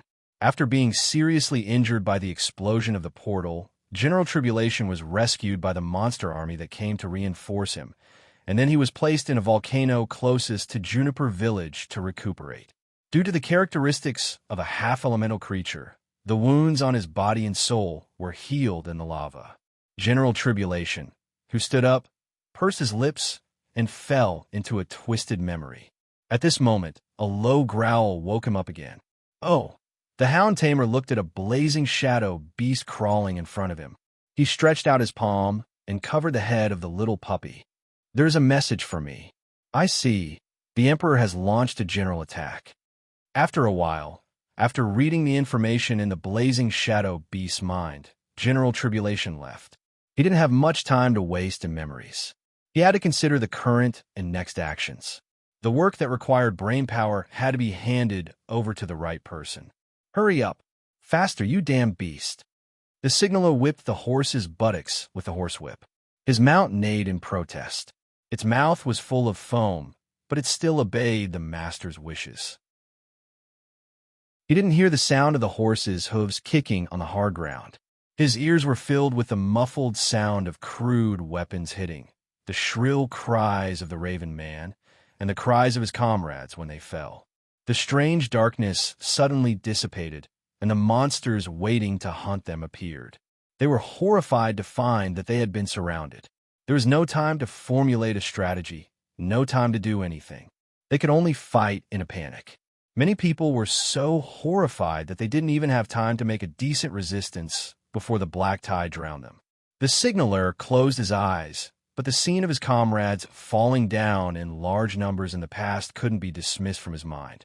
Whether it was the warhorse or the soldiers, they all fell under that cruel, barbaric, and efficient massacre. "Go! We will cover you." He thought about the last order he heard from the commander. He thought about the scene where the commander was smashed into meat paste by a one-eyed beast with a serrated horn because of his inattention. The signaler bit his lip, knowing that blood was oozing out. In any case, he knew that they were right. Someone must warn the commander of the Alliance army that the monster army had swept in. The path wound over the soil that was full of vitality, and brown smoke rose under his horse's hooves. The signaler looked at the temporary watchtower and the wall reinforced by alchemy items. "Open the gate," he shouted with all his strength. At the same time, he held the commander's shield in front of him. Chapter 738. How are they going to defend? The signaler pondered. He sipped the warm water in his leather pouch and followed behind the Union Army's commander-in-chief. He had already reported the information of the monster army to Grimm, and the commander-in-chief had incorporated him into his own communication team. The Black Willow Swamp is not suitable for large armies to march through, even for monsters. So their only choice is to take down our floating land, and then march through the swamp to another floating land. Grimm's words were very logical, and at the same time, he was very confident in the fortress at the outermost edge of the swamp. But the signaler was still a little uneasy. The walls of the fortress were still too low, and there were not too many ballistae and other defensive machinery. Grimm seemed to have sensed the doubts of the signaler. After inspecting the defensive situation of the walled city, Grimm spoke to the signaler in a loud voice so that more people could hear him clearly. "We don't have many soldiers, and we also lack solid city walls and complete defensive machinery like Emerald City. However, this doesn't mean that we don't have defensive forces or weapons. You will see." I think I can see it. The signaler showed his teeth and smiled. I will be waiting for them to come. 2 hourglasses later, the monster army arrived at the fortress. They swept along the way, surging like water rushing into a narrow river channel. The raven men, the reef-claw monsters, the wattled horsemen, the ten-tentacled octopus, and a newly created cyclops behemoths pushed each other and rushed to the outer wall of the fortress. Grim stood on the watchtower, observing the scene below. Damn it, I'm afraid they have close to 10,000 of them. The signaler cursed in a low voice.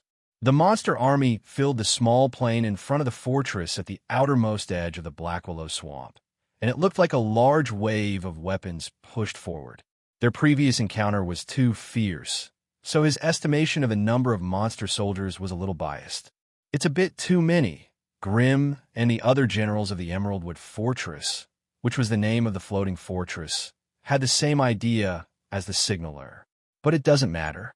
We'll deal with it when the time comes. Grim took the crossbow and aimed at a cyclops behemoth that was ready to throw stones into the fortress. The bowstring returned to its original position, producing a bang sound. The hollow crossbow bolt tore through the air, producing an ear-piercing sound. The archers, who had been prepared for a long time, drew their bows and fired at the target marked by the commander-in-chief. A rain of arrows rained down on the cyclops at the front. Ignore the normal monsters. All archers, crossbowmen, and cannoneers are free to attack the cyclops. Don't let them get close to the walls. Don't let them throw stones unscrupulously. Green loudly issued his command. Soon, the cyclops, the vanguard of the monster army, suffered a fierce attack. These monsters looked like deformed and muscular humanoid creatures. They had a huge bloodshot eye on their faces and short, serrated horns on their eyebrows.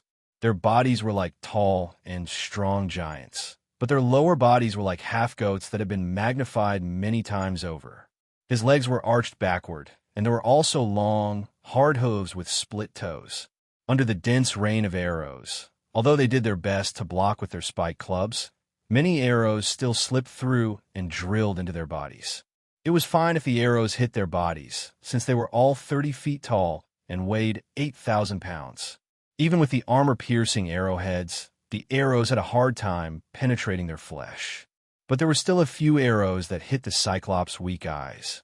It would be fine if they were shot to death, but if they were not shot to death, the behemoths would become the nightmares of the other monsters around them due to the pain. They would attack everything around them indiscriminately, and at the same time, throw their allies like stones. The commander-in-chief of this army was none other than the newly created commander-in-chief, Kai Tongtian. He used to be a cloud giant merchant who later joined the Regent clan to learn magic. After being transformed into a commander-in-chief, Kai Tongtian's appearance changed a lot. His pinkish-blue skin became darker, his fingers and toes grew sharp claws, and his fangs protruded from his mouth, making him look like a lowly beast man. However, he didn't care about it. As the price for gaining power, the change in his appearance was completely acceptable to him. After his resurrection, Kai Tongtian not only used his business talent to serve the emperor, but also contributed the Cyclops to the monster army. He personally gathered over 100 mountain giants, then used the emperor's power to distort them, and finally created the Cyclops. As the creator of these monsters, Kai Tongtian knew their habits well. Back off! Back off! You idiots hide in the back and throw stones. Commander-in-Chief Tribulation waved his arm. On his wrist was a bracelet made from a Cyclops spine. He could use this magical item to give orders to the Cyclops. Affected by the spell, most of the Cyclops retreated to the back of the army, where there were stone throwers prepared for them. But there were 2 Cyclops that were blinded. Because they went berserk, they didn't listen to Kai Tongtian's orders. Useless trash, Commander-in-Chief Tribulation snorted and suddenly appeared beside them, ripping their throats. Then, Kai Tongtian stretched out his finger and chanted in the direction of Emeraldwood Fortress. The Black Willow Swamp outside the floating ground was suddenly filled with water vapor, and white clouds rushed over in an instant, covering the entire fortress. Become blind, unable to look out for each other. "Let's see how you deal with my army's attack." Commander-in-Chief Tribulation laughed, very satisfied with his plan. After doing this, Kai Tong Tian waved his hand. The monster army behind him immediately surged like a tide. The reef claw monsters and other aquatic monsters all silently moved forward. They would sneak into the swamp and attack Emeraldwood Fortress from both sides. The crowmen held shields made of wood and leather, protecting their bodies as they moved forward. As a main attack of the later attack on the gate, the 10-armed octopus was mixed in with the crowmen's protection. They would use magic to blast open the walls and gates of the fortress. As for the Cyclops that ran to the back of the team, at this time, they all picked up round stones and put on a throwing posture. As soon as the other monsters got close to the wall, Commander-in-Chief Tribulation would order them to use flying stones to suppress the counterattack of the fortress's defenders. Seeing that everything was ready, Kai Tong Tian snapped his fingers, and the clouds that shrouded Emeraldwood Fortress dissipated. Chapter 739. The people guarding the camp lit the braziers. On the wall of the village, there was a huge brazier burning at every set distance. The light from the braziers was enough to illuminate the sharp iron nails embedded in the wall. In addition to ordinary firewood, there were some potions mixed by alchemists in the braziers, which were specially prepared to dispel the thick fog. But it didn't take long for the thick fog to dissipate. They had just lurked near the city with the help of the thick fog, and they were not attacked by the rain of arrows. It was enough for the thick fog to provide such convenience. After all, in the next battle, they also had to see their opponents clearly. Every time I see a fortress, I always feel uneasy because of its prominent sense of existence, even if it is destined to be flattened. Somehow, Tribulation felt that they not only had to defeat the humans in the city wall, but also the fortress itself. The fortress itself was an extremely terrible place with jagged edges and corners, and even contained vitality, as if it was some kind of huge beast whose flesh had melted, revealing the sharp bones that supported its shape. Kai Tong Tian stared at the watchtower, and his eyes were slightly sore because of overexertion. There, the fire was suddenly extinguished, and the last brazier had been extinguished with water to prevent a fire in the battle. Tribulation heard the battle cry from inside the city wall, and it was very neat. Obviously, the enemy had not lost the will to fight. Even if the monster army had approached the city wall, breaking through the wall was just like piercing a layer of window paper, simple and easy. Fighting is really the work of a rough man. When the old dog returns, he still has to lead the vanguard to attack. As a Tribulation who was born in the Cloud Giant, Kai Tong Tian was not particularly keen on fighting. Especially when the opponent was ready to fight desperately, he might not be a qualified general. He did not have the ability to lead the army to fight a battle. Fortunately, this battle shouldn't be too difficult. Due to the limitations of the camp size, it was impossible for them to have enough manpower. The fact that they were using logs, some of which even had tree bark that hadn't been peeled off, and mud to build defenses instead of using bricks and stone showed that the enemy hadn't been operating here for too long. They couldn't have prepared too many defensive mechanisms in advance. In addition, the monsters brought by Kai Tong Tian were all new species freshly hatched from the hatchery. None of them had any old injuries or hidden injuries. They were energetic and eager to fight. Therefore, he believed that his men would quickly remove the walls of the fort as if they were muscles, using their claws and teeth to tear apart the soft flesh hidden in the shell. Tribulation pondered for a moment. Perhaps I should plan whether or not to build a battle gate after occupying this floating land to commemorate the beginning of the conquest of the Ramsey Plain. However, before he could make up his mind, something unexpected happened. 8 thick totem pillars suddenly popped up around the stronghold. Elemental inscriptions flashed crazily on them. At the same time, the earth shook violently. A large amount of earth elementals began to gather at the stronghold, lifting it up from the ground. Tribulation widened his eyes. He would never have thought that he would encounter such a miracle. What was originally a sure-win siege had now become a different kind of battle. If they wanted to push down the walls of the stronghold, the monsters in the army would first have to climb up a cliff that was hundreds of feet high. Even the Raven men who were good at climbing were a little powerless in the face of such a slippery cliff. Moreover, since they had already revealed their trump card, as the commander, Grim would not let the enemy act recklessly. Standing in the watchtower of the Emerald Wood Fortress, overlooking the army of monsters on the ground, he gave an order to the black-armored knight beside him. Blow the horn. The Emerald Wood Fortress has blocked the army of monsters. Our allies can come out and show their faces. As soon as he finished speaking, Paladin Tom immediately took off the huge horn on his back and blew it hard. The sound was low and primitive. It shook the earth, passed through the rocks, and awakened the hot-blooded warriors who had long been ready for a fierce battle. A large number of barges suddenly appeared in the swamp and quickly sailed to the floating land that blocked the army of monsters. Were those things? Tribulation's sharp eyes allowed him to easily see the appearance of the newcomers. He did not notice this group of people just now. Their appearance made Kai Tong Tian unable to treat them as humans. It was most likely due to some kind of spell. That was the truth. The elemental shamans from the island world communicated with the surrounding elements and commanded the elements to provide as much cover as possible before their warriors entered the battlefield. When the horn was blown, the army would launch a general attack. On each of the arrow-like rune canoes, there were more than a dozen camel warriors squatting. Behind them, the elemental shamans were working together with the water and earth elements in the swamp to push the canoes forward. More than 60 canoes sailed across the water like arrows and rushed directly to the shore of the floating land. The tall, single-humped camel warriors jumped out of the cabin and quickly completed the beach landing strategy.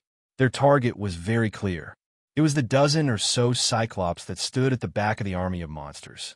Although in terms of size, each Cyclops was about 3 times the size of the camel warriors. But this difference was much smaller than the result of the comparison between the monsters and the humans.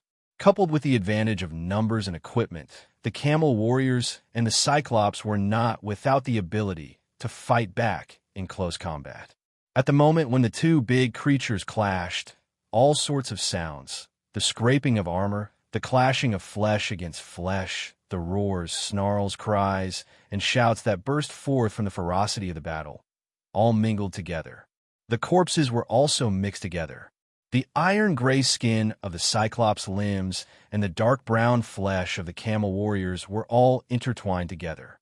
The flickering light on the armor and the dim luster of the axes, hammers, and spears were also mixed together. But this mixture only lasted for a short while. After all, the number of camel warriors was dozens of times more than the Cyclops. Tribulation did not even have time to help before the Cyclops were all cut down to the ground. For the scales of eternal order, after a long period of brainwashing, most of the camel elemental shamans in the island world had already pledged their loyalty to Keys and the Chamber of Commerce he owned. They shouted slogans and began to attack Tribulation with spells. Chapter 740. The battle only lasted for a few minutes, but Tribulation General knew that it was long enough for a war. Then his 2 thick palms suddenly pushed forward, and a green and sickly light suddenly emerged from under his blue-gray skin, turning into an energy wave that swept out, surrounding and crushing his enemies. None of the camel elemental shamans backed down. They all summoned their own totem poles in front of them to better coordinate with the elemental spirits and resist Tribulation General's magic attacks. The green light waves fell apart in front of them, dissipating like bursting bubbles. Then they began to fight back. Not only lightning, flames, and wind, but even the most stable earth spirit began to respond to the summons of the shamans, and cracks that seemed to swallow everything suddenly appeared under Tribulation General's feet. Of course, these attacks did not hurt Tribulation General at all. Although ripples appeared on the light green magic barrier around him, it still wasn't broken. However, many monsters that turned back to help died tragically in the aftermath of the camel shaman's attacks. Do you think you are evenly matched with me? Kai Tong Tian said loudly, clapping his palms at the same time. When he opened his palms again, darkness surged like a huge wave between his two fingers, and a dark enchantment suddenly burst out from his palms. The camel shamans ignored his words. When the darkness fell, they did not move. Even though their eyes could no longer see, the active elemental spirits were still informing these shamans that Tribulation General was approaching. Sha, Laka, as if they had been trained. And it was true. All the shamans chanted this spell in unison. They put their palms on the totem poles in front of them, and the surface of each pole lit up with runes. A shock wave suddenly spread out from the totem poles, and the dark enchantment was shattered by the shock wave, scattering into pieces like black frosted glass. Tribulation General was also pushed down by the shock wave, and his head hit a piece of gravel. He could not help but groan in pain. The camel shamans quickly closed the distance between them. They carried the totem poles and ran to Kai Tongtian's side and smashed the magic weapons wrapped in halos on Tribulation General, trying to make the last attack. It was not magic that saved Tribulation General, but instinct. Cloud, who had been modified by the Emperor, actually pushed all the shamans away and struggled to stand up again. There was a burnt black line on his neck. His left hand was covered in wounds from the wind blades. One of his legs was still surrounded by lightning bolts, while the other leg was firmly planted in the ground by a thick layer of clay. Kai Tong Tian howled miserably. The green light rose from his hand again, but it kept flickering. He wanted to integrate the power of hatred into his spells and get rid of those hateful enemies who brought him pain in one go. At this moment, a dark red light suddenly flashed and disappeared. Tribulation cut off the arm that was accumulating magic power at the elbow. The flesh and bones were completely separated, and dark red blood splashed out. Kai Tong Tian felt that all of this was unreal. "You are an elf-like man with a scimitar sheathed it." He put his index finger on his index finger, his thumb on his thumb, and his hands came close to each other. Immediately after, he let out an angry roar similar to Ja. After the sound wave was strengthened by a secret technique, it directly hit General Jie's body, causing Kai Tongtian's head to buzz, and he instantly fainted. Lorbrock, the camel shamans came over and greeted the desert elf. "2 people and a boat. Follow me to bring the cloud giant to the camp of the Chamber of Commerce. The rest is responsible for dealing with this battlefield and cleaning up the monster army as the vanguard." His Excellency Keys ordered to break the tide of the Emperor's army. Hearing the desert elf's instructions, 2 camel shamans immediately came out and summoned the elemental spirit to drag the fainted Tribulation into a boat docked on the shore of the floating ground. They drove the boat into the depths of the swamp. The other camel shamans began to cast spells on the monster army that was fighting with the single-humped camel warrior. Although they had just experienced a spell war with Kai Tong Tian, because each of them only shared a part of the pressure, they could still use shaman spells to deal with those monsters that did not know how to use spells. The reason for this was that monsters like the Blazing Shadow Beast or the 10-armed octopus could indeed use some spell-like abilities. The former could shoot fireballs by stimulating the red flame heart in its body, while the latter could use scorching and paralyzing rays. A good shaman can not only command unruly elements to hurt our enemies, but also by gathering elements to strengthen or heal our teammates. Among the camel shamans who stayed to preside over the battle, the oldest and most powerful 2-humped camel said so. The other shamans immediately understood the senior's intention. They pressed their hands on the ground and told the spirit of the land their wishes. The land immediately responded generously to their request. A large number of stone totem poles rose from the ground and stood in the middle of the camel warriors and the monster army that were fighting. Some of these totem poles were carved with fists that symbolized power. They could provide some extra power to the nearby warriors, and the warriors would not become tired easily when fighting within the range of their radiation. Some totem poles were carved with buds that symbolized the power of life. They would constantly release a pulse called Healing Wave to try to heal the injuries of the injured camels. "We did well," the advocate said with satisfaction as he looked at the totem poles summoned by his companions. He stroked his gray beard, then stretched out his hands in the direction of the swamp. But we can do better. Ice-searing wind. In a way that other companions did not expect, the old shaman summoned water and air elements at the same time to serve him.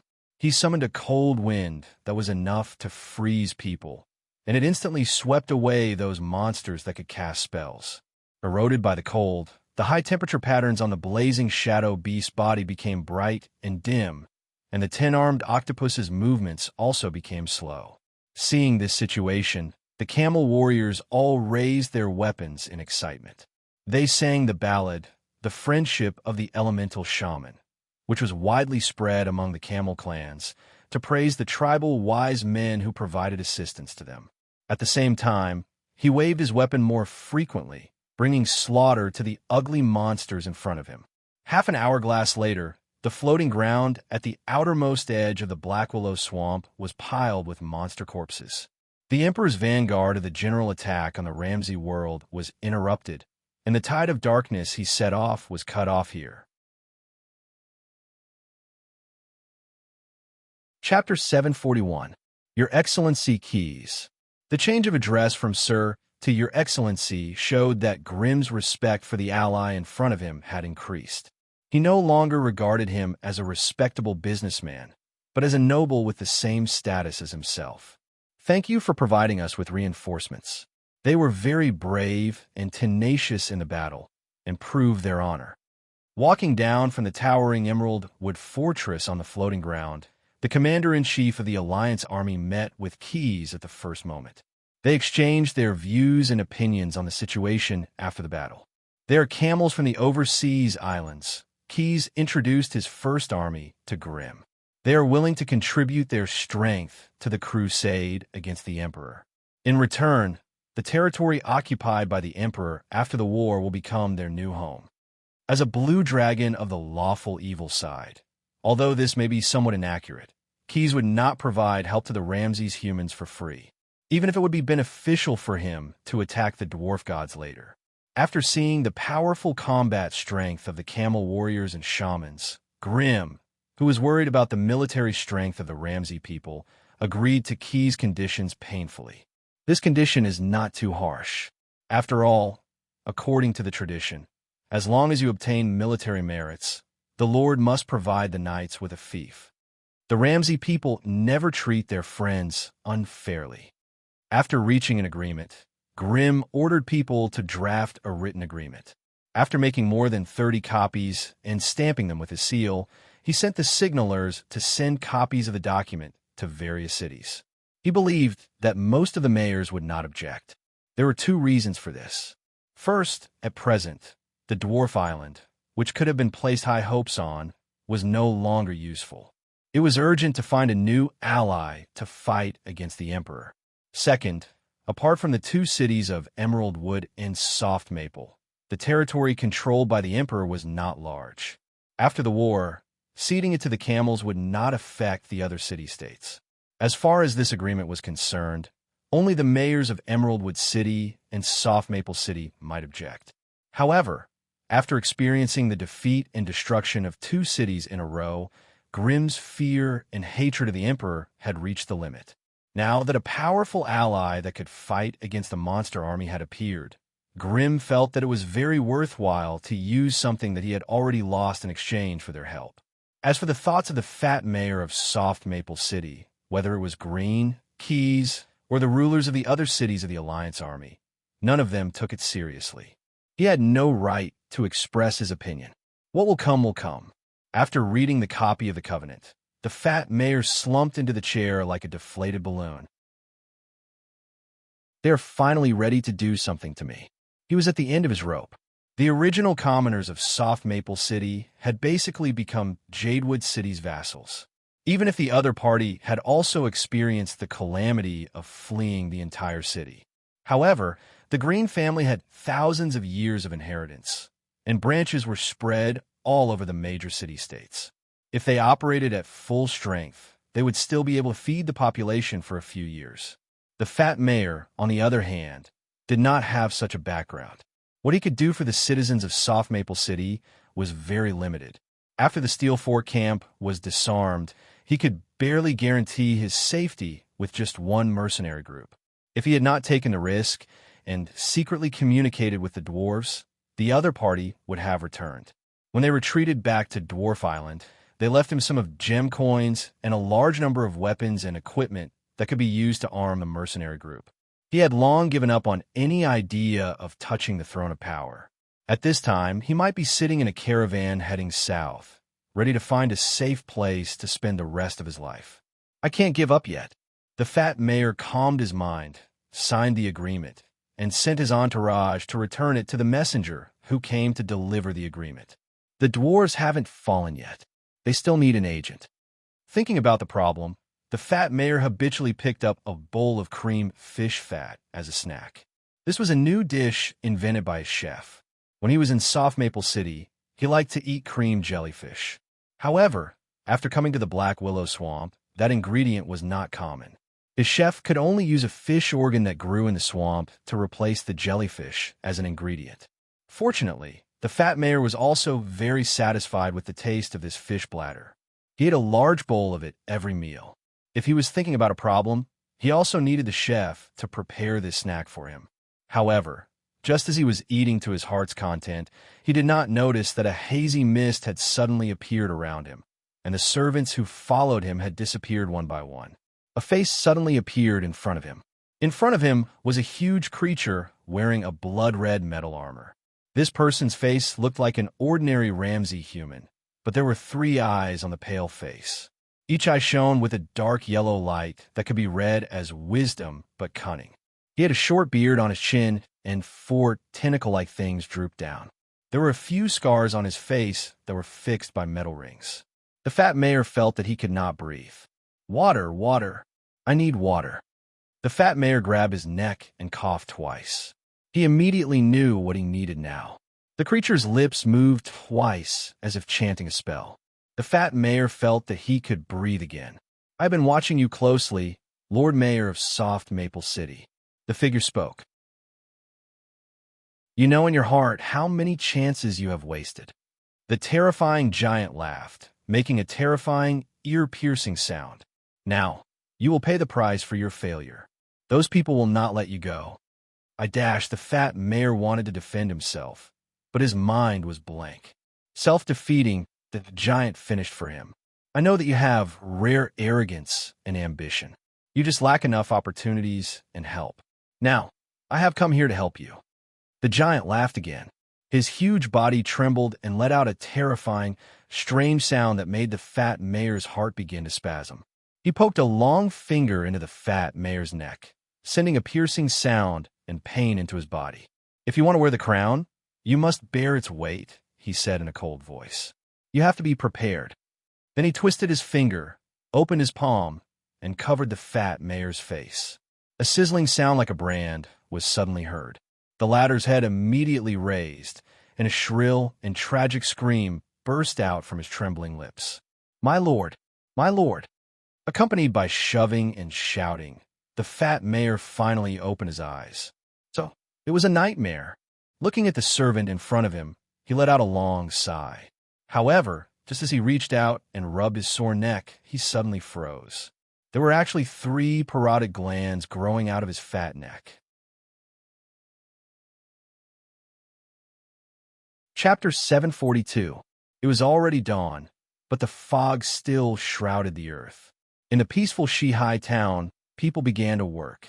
Although they couldn't see the light of dawn, they knew that the night had passed. The thick fog covered everything. The fog lingered on their simple houses and also covered the sea not far from the town. Although they couldn't see, they could still hear the waves crashing against the shore and surging around the wharf. Then they heard other sounds coming through the fog, slow and low.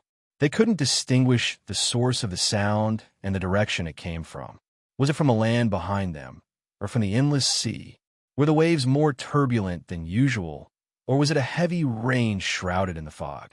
Or a whole caravan of mules driving past on a small road paved with hard soil? The townspeople listened carefully and finally determined that the unusual sound came from the sea. They hurried to the shore and looked into the fog, trying to see through the fog to figure out what the sound was or what it was indicating.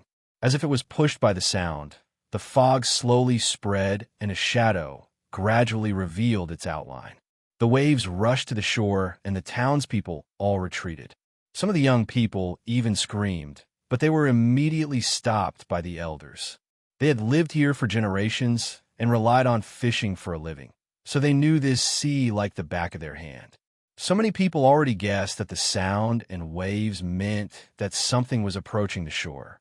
The shadow gradually approached the shore with the fog, and the strange sound of the waves gradually became louder. Finally, the shadow passed through the curtain of the fog and split into many parts, revealing its shape. The townspeople's mood relaxed a bit. Fortunately, it wasn't the legendary sea monster, but the ships they were familiar with. But they were still a bit vigilant. Shihai Town was a peaceful fishing town with only a few small sampans.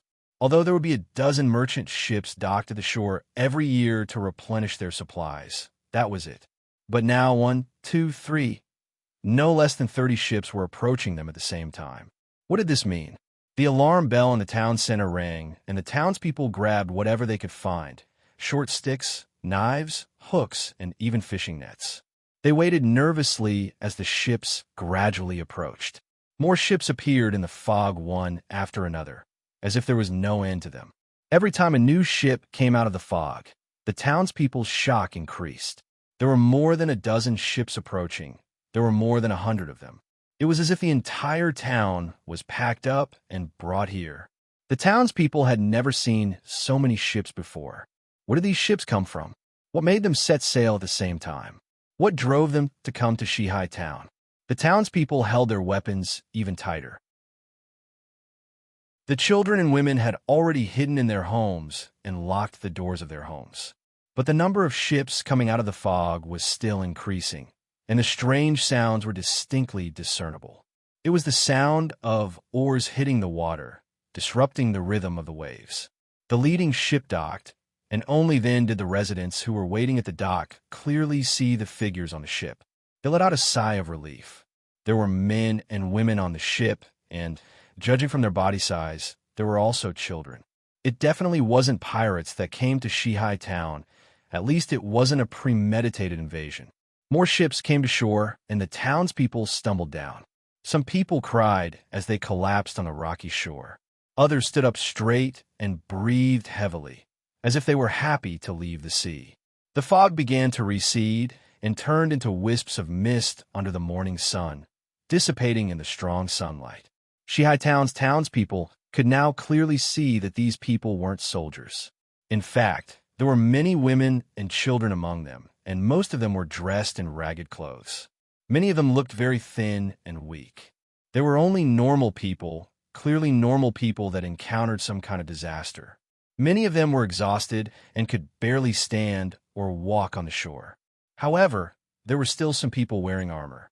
One of the people walked down from the leading ship and walked towards where the townspeople were gathered. This man was tall and strong, with a bald head and a thick beard on his chin. His face had a purple hue, as if he had lived on the sea for a long time. The armor on his body was clearly battle-hardened, but it was still well maintained. Many of the scratches caused by swords and sabers had been smoothed out, and the wrist guard were also patched with leather. "Greetings to all of you," the soldier said loudly as he walked towards the townspeople. His hand was on the hilt of the sword at his waist, but he didn't pull out his weapon. "We are refugees that just came out of a terrifying battle not long ago. I beg you to give us some food and water. If possible, we also hope to have some shelter. I can pay you with gem coins." The townspeople looked at each other and then nodded. They no longer pointed their weapons at the newcomers. The man spoke with a pure northern accent, not the archipelago dialect that most pirates often spoke. Moreover, although West Sea Town wasn't rich, they weren't poor either. At least, they weren't poor to the point that they didn't help the women and children. Not long after, the women in the village had already cooked pots of porridge and stew. The men led the refugees to a church to settle down. It was the most solid and spacious building in the town, and it was also the holy residence of the Lord of Sea Wind Nord. There was a praying priest here. Because the god he believed in was neutral and good, they took care of the refugees who had just escaped from the sea. The priest and his attendants specially brewed medicine to help the sick refugees. "Thank you," the soldier who led the fleet to land said to the mayor, who called himself Reed. "We are refugees from the Chamber of Commerce. This is a small gift in return for our generosity to the people of West Sea Town." As he spoke, he untied a cloth bag from his waist, which contained several fist-sized emerald stone coins. Algert looked at this heavy gift. He first put it in the hands of the priest, next to him as the town's tribute to the god. Then the old man frowned and asked, "When I was young, I also sailed merchant ships for a period of time. I know that the Chamber of Commerce is a very famous chamber of commerce in the north. I want to know why you came to our small town."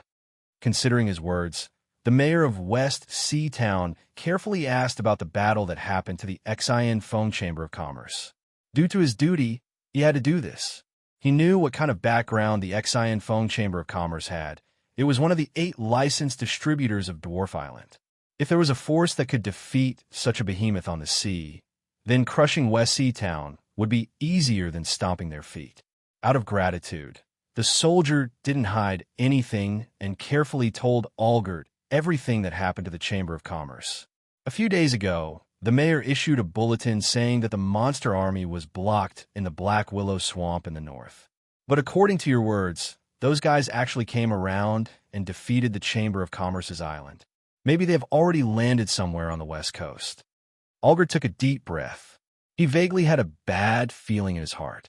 But they still didn't know that other than the Chamber of Commerce, the other 8 licensed chambers of commerce that were related to the dwarves and controlled the sea trade network had already been destroyed. Just like the remaining refugees of the Chamber of Commerce, the surviving members of the Chamber of Commerce had already left the overseas islands where they lived all year round and landed on the west coast, east coast, and north coast. All kinds of bad news had already been sent to the Alliance Army's command center. Chapter 743. "They are frightened," said one of the heralds, who was on horseback, to his companion. They all remembered the frightened reaction of the lord of the castle when the head of the Chamber of Commerce rode a mare to the castle to report the news. As the knight of the castle, the lord of the castle, their lord, immediately ordered the recruitment of soldiers throughout the territory. Sir Aegon didn't consult with the mayor of Red Pine. The other heralds keenly raised a question. "It's against the rules. The Alliance Army will recruit sooner or later, and then the big men here will find that there are not enough people in this place. The knight will probably eat the melon and waste the money needed to feed the soldiers for dozens of days." "Ha ha," his companion snorted. "Sir Aegon is much smarter than you think. Are we going to recruit soldiers? We are going to the villages to recruit soldiers. When the Alliance Army recruits, big men like the mayor of Red Pine will have to pay the knight a fee according to the head if they want to replenish their own army." The 2 heralds chatted all the way to their destination. It was a small village on the outermost edge of Sir Aegon's territory called 3 Villages. As the name suggested, it was a settlement made up of 3 connected villages. But it was not as rich as West Sea Town, so 3 villages could not be called a town. Here, each village had a few thatched huts, a few sheep pens, and a pigsty. The largest village also had a single-room thatched church with a crude image of Chantia drawn in charcoal on the wall. An old swineherd who had been to the Cathedral of Red Pine organized a prayer every 7 days. And the real friar came twice a year to forgive crimes in the name of Mother Earth. The villagers longed for forgiveness, but still hated the visit of a friar because they had to feed that person. They also didn't like the 2 heralds who came to recruit soldiers.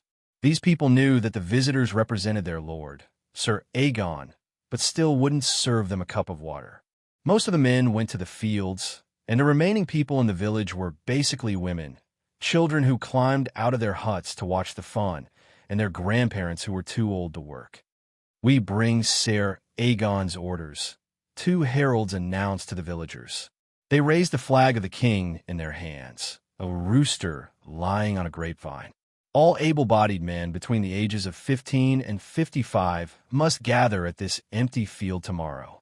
Otherwise, we will personally capture you and send you to master's gallows. The next day, 31 villagers gathered to join the army. After eliminating one who was too old, 2 who were too young, and 1 who was too thin and limping, and sending them home, there were 27 people left. This group of people stood amidst the flock of chickens that were strolling around. None of them were the tall and handsome country lads that could win the hearts of ladies in the ballad, and each one was dirtier than the other. A few of them seem to have some experience with that stick, but most of them are as tender as summer grass. The 2 messengers exchanged their opinions and quickly reached a consensus. We have to find them some handy weapons. These men had only brought a few sickles, hoes, and some sturdy mallets. Perhaps these were enough to deal with a village brawl, but in the face of an army of monsters, using these weapons was tantamount to digging one's own grave. So the messengers had to spend the whole morning cutting some sticks in the woods near the village and quenching them into simple spears. One of the messengers also made himself a spear and demonstrated how to stab with the tip and how to block with the shaft. The stomach and throat are best, he said, pounding his chest with his fist. This is the heart. It works quickly, but there are many ribs in the way. The stomach is soft and unguarded. The internal organs are slow to kill, but they are still vital. I have never heard of anyone who could survive with his intestines out. If any fool turns to you and shows his back, immediately stab him between the shoulder blades or through the waist with the tip of the spear. Here, if the kidneys are pierced, he will not live long. At the end of the explanation, the messengers did not care whether the students understood or not. They were told to get ready to go. However, what he had just explained was actually just the skills to deal with other peasant recruits, not the experience of fighting against an army of monsters. As for the real enemy they were going to face, he did not say anything. Because it was a headache for Sir Aegon or the mayor of Red Pine, it was none of his business. The most important thing now was to bring these fully armed recruits back to the Lord's castle. After that, whether these people stayed there to continue their training or were directly taken away by the Red Pine Dyncher who came to recruit soldiers or did something else, it had nothing to do with the 2 messengers. They also knew that these people would most likely not be able to return to the 3 villages. Why do they say so? Because the 2 messengers, who were knights, could see that these people had been marked as cannon fodder, even if they were blindfolded. Instead of wasting their time on them, it was better to let them go on with their own destiny. It would also save them from the dull pain of an organ called conscience when they were old. Hurry up. Sir Aegon has ordered people to prepare a thick soup of onions, barley, and carrots for you. The messengers knew very well how to arouse the enthusiasm of these country boys. Under their desperate shouting, the group all saw the spire of House Aegon's castle before evening. In the setting sun, the iron-gray round tower stood straight. But Aegon's tower is on fire. One of the messengers pointed forward with his whip and said loudly, "Hurry up, we're going to help put out the fire. Lord Aegon will certainly treat you well." After that, he motioned to his companion. The other party immediately urged his horse forward, wanting to go back first to see what was going on. The group of men were about to reach the castle when the herald suddenly tightened the reins. In addition to the smell of smoke, there seemed to be a rusty smell in the air. As a knight, he was no stranger to this smell. There's the smell of blood. With a buzzing sound in his head, he immediately pulled out the sword at his waist and raised the shield hanging on the saddle to his left arm. "Who is it? Come out, or I won't be polite." Following his shout, the newly recruited soldiers behind him all panicked. There were even a few young fellows who couldn't hold it in and started crying in disappointment. The leaves rustled, and the messenger knew that it could not be the deer or other creatures in the forest because the movement was too orderly. It was as if something tall was walking in a line in the forest. Chapter 744. What the hell is that? There's a monster, run. I want to go home. Don't eat me. 2 armored warriors of the polar bear race emerged from the dense forest. Their ferocious appearance immediately scattered the troops that Aegon's herald had spent a lot of effort to gather. Melons, potatoes, and turnips, to make it easier to distinguish, The two heralds had divided the team names for the people recruited from the three villages, were so scared that they threw away their weapons and ran away. Who are you people? This is the land ruled by Sir Aegon of Red Pine City. Tell me your names. The herald on horseback raised his shield and tightly gripped the one-handed sword in his hand as he shouted at the polar bear men in front of him. He saw the flag in the other party's hand, which was painted with a giant bear roaring to the sky. Under the picture, there was a line of words written in Ramsey, Alliance Army Support Group. So he guessed that these monsters were not monsters. And that was the truth. These were the polar bear men summoned by keys from the island world. While the camel army was fighting the monster army in the Black Willow Swamp, they were in charge of clearing out the monster army that had landed on the east and west shores of the Ramsey Island. At this moment, this team was the army of the Bearroar clan, and the one leading them was the son of the great chief, Wulfgar Bearroar. Shaman, what is he saying? Although Wulfgar had been in this world for more than half a month and had learned some simple Ramsey language for communication, he still could not understand the scholarly declaration of the herald. Fortunately, there was a shaman beside him. As the polar bear man with higher intelligence, these elemental shamans could not only hear the Ramsey language, but they could also read and write. They should be Aegon's men. The shaman simply translated the herald's words to Wulfgar. Then he turned to the nervous knight. As you can see, our flag clearly states that we are the support group of the Alliance Army. Currently, we are entrusted by Mr. Grimm, the Commander-in-Chief of the Alliance Army, and Mayor Redpine to quell the hidden dangers of the monsters that landed here. Just now, we fought side by side with Sir Aegon and chased away the monster army that had besieged his castle. Following the shaman's narration, the herald gradually let down his guard, and the recruits who were about to collapse all straightened their backs again, although their tears and trembling still exposed their emotions at this time. Not long after, another herald who had previously explored the road ran back on horseback.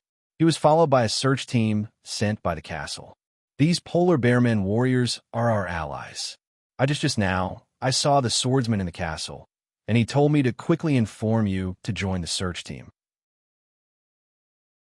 Aegon's castle had just been besieged by monsters, and it was these brave warriors who appeared in time to repel the invaders. What we need to do now is to clear out the monsters that have escaped into the forest, he told his companions.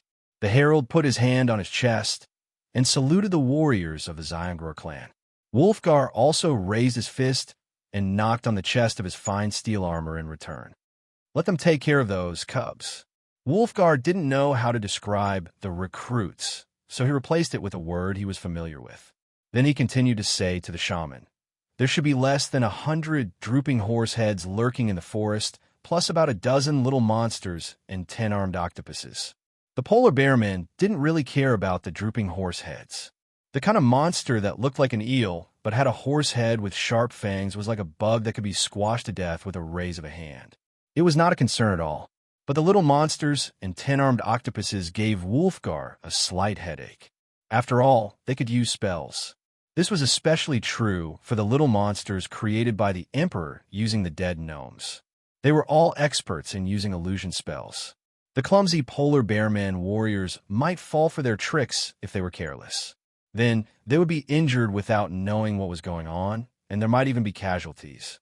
In order to guard against them, Wulfgar required a shaman to accompany every troop of the clan. After explaining the enemies they would encounter to the two newly joined knights, the reunited team continued their search. There were 3 other teams that were a mix of polar bear men and humans doing the same work. They split into 3 groups and moved through the forest like radiating lines, responding to each other. As the night rose, each team lit their torches. It was as if there were 4 long snakes made of flames moving through the forest. Because Wulfgar and the others had to take care of the recruits, they deliberately slowed down their pace and didn't walk that fast. Their team was the slowest among the 4, but they didn't relax in the slightest. Along the way, Wulfgar personally found more than 20 drooping horse heads hiding in the trees. One of them even tried to launch a sneak attack and strangle a human recruit behind the polar bear men team. In the end, the Warchief's son arrived just in time and tore the drooping horse head into 2. The recruits were now carrying the drooping horse heads' corpses in large bags, preparing to bring them back to the castle for points, and then burn them all. I feel that something is wrong up ahead. The shaman who had been following Wolfgar suddenly stopped him. There's a rotten smell in the fog that disgusts the spirits of nature. It seems like there's more than one little monster hiding inside. They're working together to maintain an illusion trap and are waiting for us to walk in. Then we won't go in. You summon the elemental spirits to attack them. And we... Wolfgar turned his head and roared. All the polar bearmen warriors responded with the same majestic roar. Bearman's arrows, prepare to throw. As he spoke, he pulled out a few hand axes from his back. Although they were called hand axes, it was only in terms of the polar bearman's stature. From the perspective of an ordinary Ramsay, they were no different from the broad axes that only strong warriors could use. Wolfgar took the lead and threw the axes in his hands. They spun in the air and landed in the dense forest shrouded in fog. Immediately after, more axes flew up like angry bees and landed in the location Wolfgar pointed out. The polar bear men threw axes 3 times in total, clearing out the dense forest that was suspected to have a casting monster hiding in it. Many trees were chopped down, and some axes even chopped down several trees before finally landing on the ground. The shaman stretched out his whalebone staff and heavily slammed it on the ground. Thunderbolts instantly erupted from the tip of the staff. Lightning flew out, and with the help of the flying axes, it made crackling sounds. After a short while, the dense fog shrouding the forest dissipated. Raging bear charge. Wolfgar roared and took the lead to charge forward with his warhammer. Chapter 745. Fred Ironbeard was once a dwarf elder who had valiantly marched to Ramsay, vowing to fight to the death with the Emperor. Now, he was just a defeated general. Like his companions beside him, he opened his eyes wide and tried his best to stand firm. The small boat under their feet was violently bobbing up and down. In the turbulent sea, the lifeboat was like a leaf, constantly shaking and trembling, as if it was in great pain. Not long ago, the strongest calamity under the Emperor's command had forcefully resurrected the Earth God and walked into the sea to attack Dwarf Island. Fred had no choice but to lead his troops back and set up a defensive line on the mainland to resist the calamity's attack. However, the enemy they had encountered was simply unbeatable. After entering the sea, the Earth God had evolved into the god of Reef Fort. Every day, huge waves would be set off, incessantly inciting the sea to erode Dwarf Island's coastal defenses. The villages on the outskirts of the island were swallowed by the rapid seawater one after another. The few main harbors were all buried by the sand, and sand carried by the waves. The entire coastline was not spared, and everywhere was turned into a muddy beach. The master craftsman ordered the Dwarf Island to reorganize their army, and the great foundry worked overtime to produce amphibious warships and dwarf airships. They began to actively search for the whereabouts of the Lord of the Reef Fort, and from time to time, they would send airdrop troops to bombard it. However, the destruction caused by the bombs had completely shaken the foundation of the god of Reef Fort. The eternal divine spark in his body ensured that he would not be destroyed by ordinary things. After the bombardment, his body would be restored the next day. We are fighting against every reef in the sea. Fred Ironbeard still remembered the judgment he had made in the Temple of Steam, and he still believed it to be correct. If we can't destroy his core directly. Therefore, Dwarf Island gathered all the troops they could at once. 30 airships carried almost all the bombs in the warehouse and bombarded the god of Reef Fort with the fiercest bombardment. After the bombardment, the dwarf elder immediately led all the warships that could still move normally in an attempt to destroy the core of the god of Reef Fort. In fact, they had almost succeeded. If the alchemy bombs had detonated a second earlier, or if the god of Reef Fort had recovered from the dizziness caused by the bombardment a moment later, they would have successfully returned. Instead of a giant monster rising from the sea and crushing every ship with a giant hand made of reefs, they failed, standing on top of a towering mountain outside of Dwarf Island. A dwarf calmly looked at the fuel-burning lifeboat that was fleeing in the sea. He seemed to be completely oblivious to the biting cold wind that tore at his hood and cloak. He only held his hood tightly with one hand. His other hand was tightly gripping a small silver chain. The small buckle on the silver chain was extremely exquisite.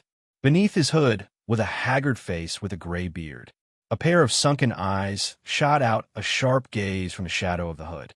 He watched the battle with a complicated mood, and as if he was joking, he sent out his own thunderous, taunting words. Only the gods themselves can fight against the gods. This is our innate divine right. He was not him, but him. He was the only god ascender among the Ramsey dwarves, the youngest being in the dwarven pantheon, and the god of virtual games, Stim, who had mastered a unique divine domain. Or more accurately, he was an avatar of Stim. As a weak divine power, the number of avatars that he could create was limited. Each avatar was his most precious asset. Stim would only send them to the mortal world when it was truly necessary. At this time, Dwarf Island was facing an unprecedented crisis. The cradle of his faith was under attack, so this god had personally descended to the mortal world. He jumped down from the mountain peak, opened his arms, and swept across the surface of the sea like a large bird with the help of the sea breeze. The air that was torn apart kept exploding, and a white trail splashed across the surface of the water. The dwarves crowded on the lifeboat looked at this scene in shock. Due to their excessive nervousness, some of them even forgot to steer the boat. The wind rose, and the clouds surged. In an instant, the sky was covered with dense clouds. Many of the dwarves recognized the pattern that had suddenly appeared, as if it had been directly drawn on the clouds. It was a light green coin. This was the symbol of Stim's divine emblem, which was jokingly called the game coin. With its appearance, the dwarves finally knew who the figure that had swept across the surface of the sea was. Praise the god! Stim arrived at the location of the Lord of Reef Fort in the blink of an eye amidst the praises of the dwarves. He stood on the clouds with his hands clasped behind his back, looking down at the sea that had turned into a whirlpool. He sensed the presence of his kind and wanted to escape. Unfortunately, I won't allow it. Stim's eyes glowed, and the Lord of Reef Fort, who was diving, was immediately pushed out of the sea by a torrent that surged up from the bottom of the sea. The monster that was as huge as a mountain shook his four limbs exaggeratedly, as if he was greatly frightened by the sudden rise into the air. Ever since he had evolved from a local god to a Lord of Reef Fort, his body had been completely replaced by a reef rock. A large number of giant clams, starfish, and other sea creatures were all lodging in his body. Giant seaweeds were just like his hair, swaying incessantly in the air. After a moment of panic, the Lord of Reef Fort immediately understood that today's matter could not be resolved peacefully. Against a god's avatar that had suddenly appeared, running away would not help matters. The Lord of Reef Fort adjusted his body and prepared to attack, first once he landed in the sea. However, his opponent was not going to give him a chance to retaliate. Supernatural divine power, pixelated world. The god of virtual games extended a finger and lightly tapped forward. Sparkling threads appeared in the air, and like rapidly growing vines, they quickly wrapped around the god Lord of the Reef Fort. Those thin threads were the physical manifestation of divine power and possessed the inconceivable power to change reality. Wherever they passed, everything was turned into pixelated cubes. The Lord of Reef Fort was suddenly stuck. His huge body had instantly turned into a gigantic pixelated building block. Whenever he tried to move, countless pixelated cubes would be crushed by brute force and fall to the ground as dust. He had only moved a little, but his entire body was almost torn to pieces, and the damage was many times worse than when he was bombarded by Dwarf Island. Supernatural divine power, divine flame stripping. Seeing that the god of Reef Castle was unable to move, Stim's hands quickly formed a series of seals. In order to use this kind of extraordinary divine art, even a god had to make some preparations. He then pushed out a shining square barrier from his palms. The barrier grew larger and larger until it was large enough to envelop the entire god Lord Reef Castle. Every pixelated piece of the Lord of Refort's body was instantly crushed like dust near a vacuum cleaner, quickly dispersing and surging towards the barrier's light membrane before vaporizing into a puff of green smoke that dissipated into nothingness. In the end, only a flickering spark remained in the center of the barrier, barely holding on for a while before it was destroyed by the barrier's special effect.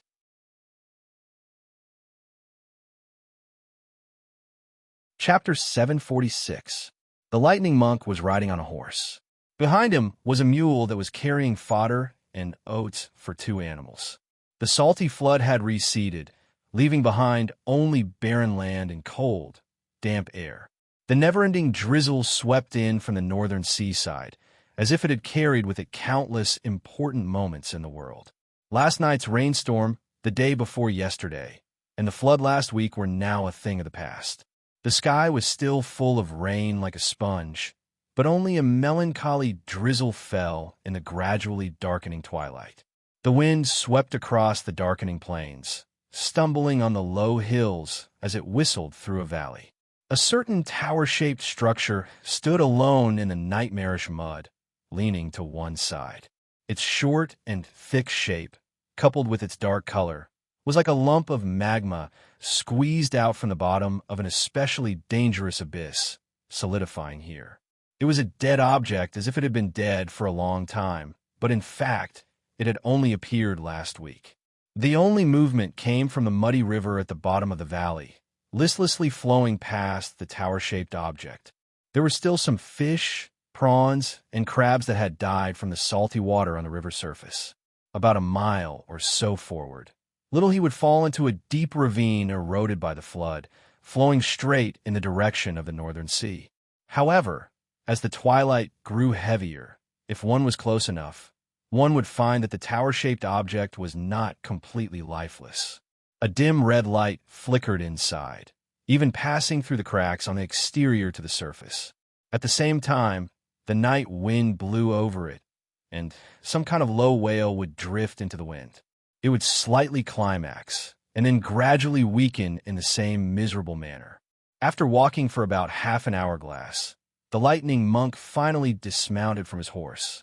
He whispered a few words into the ears of his mount and mule, and then unloaded the latter's luggage and fed them some fodder mixed with oats.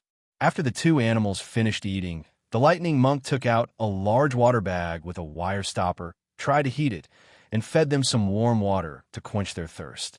"You guys stay here. If I don't return by dawn, you can leave on your own."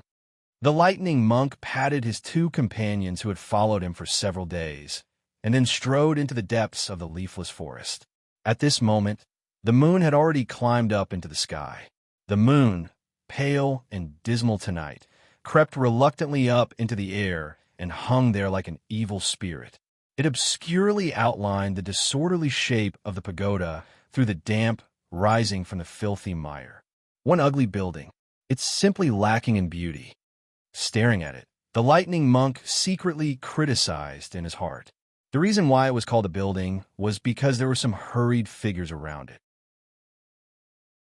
They carried wind lanterns in their hands, and from one dim light to another, everyone was shivering from the cold.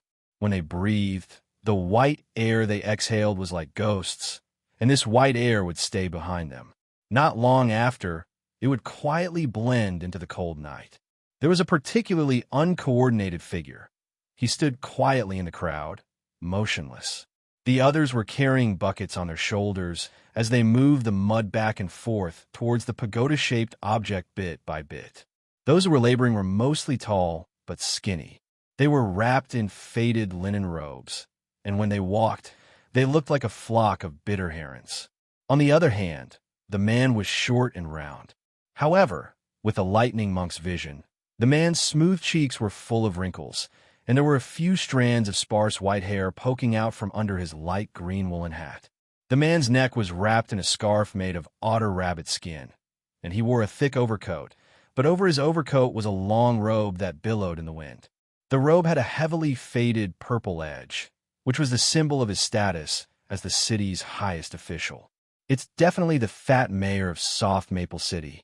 Judging from his cowardly personality, there's no way he would personally lead his men into enemy territory. Moreover, he had built such a strange building here. He must be up to something. The lightning monk didn't say a word, but his mind was racing.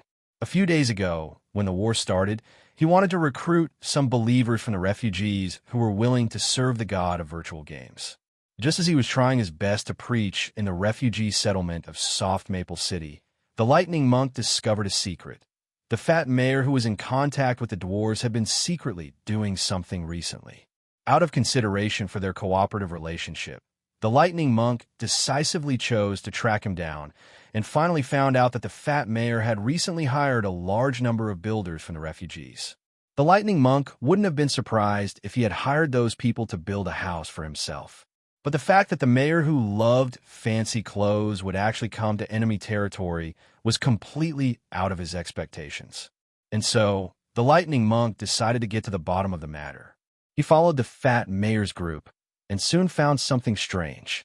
Logically speaking, with the fat mayor's cowardly personality, he would bring his mercenaries with him wherever he went. But this time, he was bringing 20 to 30 unfamiliar builders into enemy territory, but he was leading them alone. Moreover, in a place that was originally called Juniper Village, the fat mayor had led the builders to work hard for a week or so and built a strange building that looked like a tower, but wasn't one. It would be strange if there wasn't something fishy going on. Because the lightning monk was a spellcaster himself, he could feel the intense magical ripples from the tower-shaped object, but he didn't know what the fat mayor was building it for. So he had been carefully tailing him for the past 2 days, waiting for the tower-shaped object to be fully operational so that he could figure out its function. If it didn't affect the god of virtual games' cause, then the lightning monk wasn't prepared to break the window paper due to the cooperative relationship between the fat mayor and the dwarves. On the other hand, he would completely destroy this thing today, even if he had to sacrifice his life. At the moment, he was staring unblinkingly at the building's movements. He had already put on his chainmail under his robe and was ready to draw his weapon at any time. The ruler of the sea abyss, the witness of the beginning and end of all things, the great seven-guild Senator Tolop, please listen to the call of the loyal and honorable fishmen and open the door. After the builders had finished piling up the last basket of mud, the fat mayor stretched out his palm that had grown web membranes and began to chant loudly with a purring tone. The builders' eyes lost focus, and they casually picked up the ironware beside them and stabbed themselves, causing blood to gush out. The fat mayor who stood in the pool of blood lifted his scarf.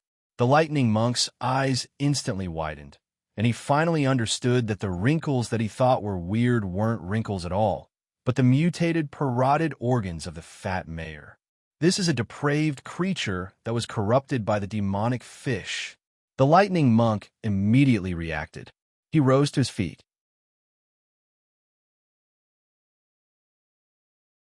Chapter 747. Carefully and cautiously, the lightning monk slowly circled behind the busy fisherman. There was a small, narrow spur from the depths of the mountain. It went straight down for more than 100 feet and was surrounded by a messy pile of black rock. He took a deep breath, then sprinted for the last few yards at full speed. He ran to the edge of the cliff and jumped. He stretched out his hands, and his overcoat was like a pair of wings that caught the wind and dust, making a swoosh sound. The fat mayor, who was in the middle of a prayer ceremony, heard the strange sound and looked around first. Then he realized that the sound came from above their heads. When he looked up, the flail was already in front of him. The lightning monk hit the fishman, but it was like hitting a soaked leather with a wooden stick. After a bang sound, the fishman only flew out. Other than that, there were no serious injuries on his body. The fat mayor, who was now a fishman, got up from the ground. At this time, his face had become like a real fat fish. He opened his mouth with thick lips and spat out water arrows. Without any words, a fierce battle suddenly broke out. Obviously, both sides of the battle recognized each other's identity, but at the same time, they didn't know each other's purpose. However, this didn't affect their decision to fight. After all, the gods and the demonic fish were natural opposites. As an immortal creature to a certain extent, The demonic fish could pass on the memories of their parents. The demonic fish had no respect for the gods, because the myths that the gods preached were just a short chapter in their huge memory. The gods knew the secrets of the birth of such strange creatures. They knew that the demonic fish was a race that was born from the blood essence of an ancient evil creature known as the Bloody Queen. Every ancient evil creature was, in fact, a great enemy of any god, no matter which camp they belonged to. As a priest of Stem, the lightning monk met the fat mayor who had been corrupted into a fishman. There was bound to be a battle between the two, and this battle couldn't be compromised at all. It had to end with the death of one of the parties. Although the water arrows were already in front of him, the lightning monk was not afraid at all. Thunder poured out from his palm and gathered into the flail in his hand. He waved the flail, and it was impenetrable, breaking the stinky water arrows one by one. Immediately after, the lightning monk raised his weapon and charged at the fishman once again. When he was only 2 or 3 meters away from the fat mayor, the palm he had hidden behind his back suddenly flipped over and extended forward. Energy vortex! The sphere that was suffocating with blazing heat spun continuously before abruptly shooting towards the fishman's body. This was one of the divine spells that priests often used. It was similar to the energy ball of the school of evocation. It was also one of the 4 types of energy that could be used to attack. Since his opponent had been modified by the demonic fish, the lightning monk chose to attack with the flame that was most likely to cause the most damage. Being hit by the fireball, the clothes on the fat mayor were ignited in an instant. Soon after, because his skin and flesh were being burned, a sizzling sound was heard, and a foul smell was emitted from his body. In addition to the fire damage, the energy vortex could also cause a large number of physical wounds to the target due to its constant swirling and twisting. The fat mayor's chest was covered with scars after being hit so hard. But even so, he did not even let out a cry of pain. This was not in line with his previous pampered lifestyle. It was obvious that he, who had been modified by the demonic fish, was very different from before.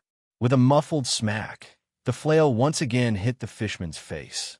It still only sent him flying, but did not cause any more damage.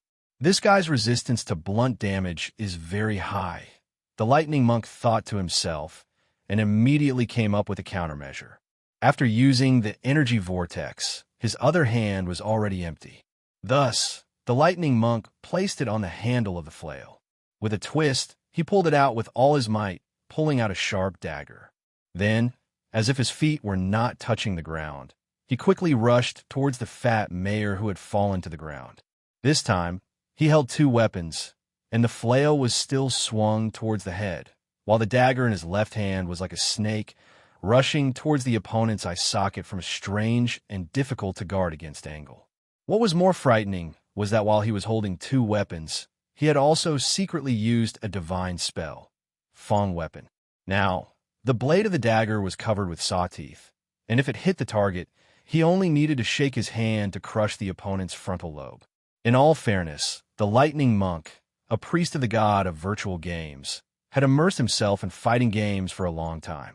His own combat skills were much stronger than the fat mayor who had just become a fishman a few days ago. Therefore, since the beginning of the battle, the lightning monk had been suppressing the opponent's attacks, while the fat mayor could only rely on his current rough grade and thick flesh to endure.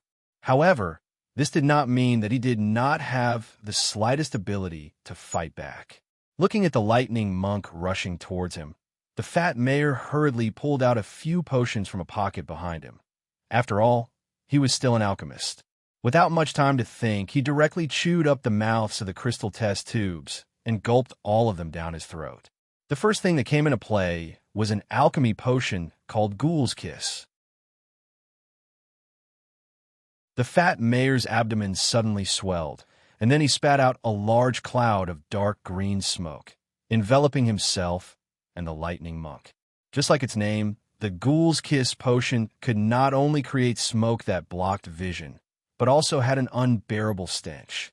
The lightning monk accidentally inhaled a mouthful, and the uncontrollable feeling of vomiting began to continuously attack his nerves. Left with no choice, The lightning monk could only stop in his tracks and then put on a defensive posture as he slowly retreated outside the range of the smoke. Moreover, he had to spare some effort to summon a divine spell to dispel the negative effects and possible toxins in his body. But how could the fat mayor let him go so easily? He had almost broken all of his teeth to gain the upper hand in combat.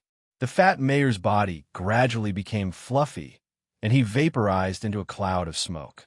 He had just consumed a high-end alchemy potion called Vaporized Body, and now it was showing its effects.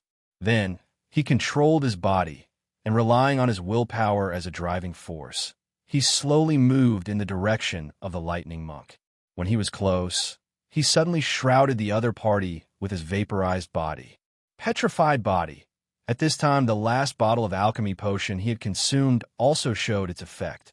The fat mayor's fluffy, smoke-like body instantly changed into a hard granite-like rock, tightly trapping the lightning monk in his body. Being controlled, he can't use hand gestures to cast a spell to summon a divine spell. The fishman thought viciously. As soon as the effect of Petrified Body ends, that guy will suffocate in my body and become a pile of waste in my digestive cavity, waiting to be excreted.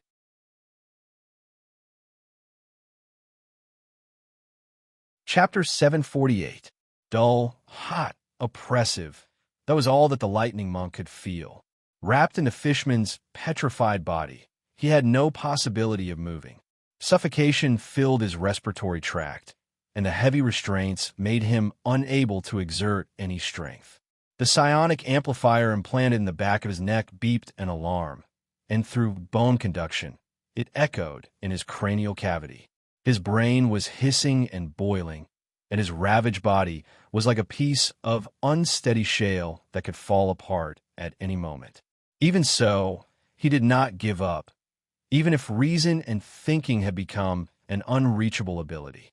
His faith in the god of virtual games supported him like a white flame, and as long as his faith was not extinguished, he would not die.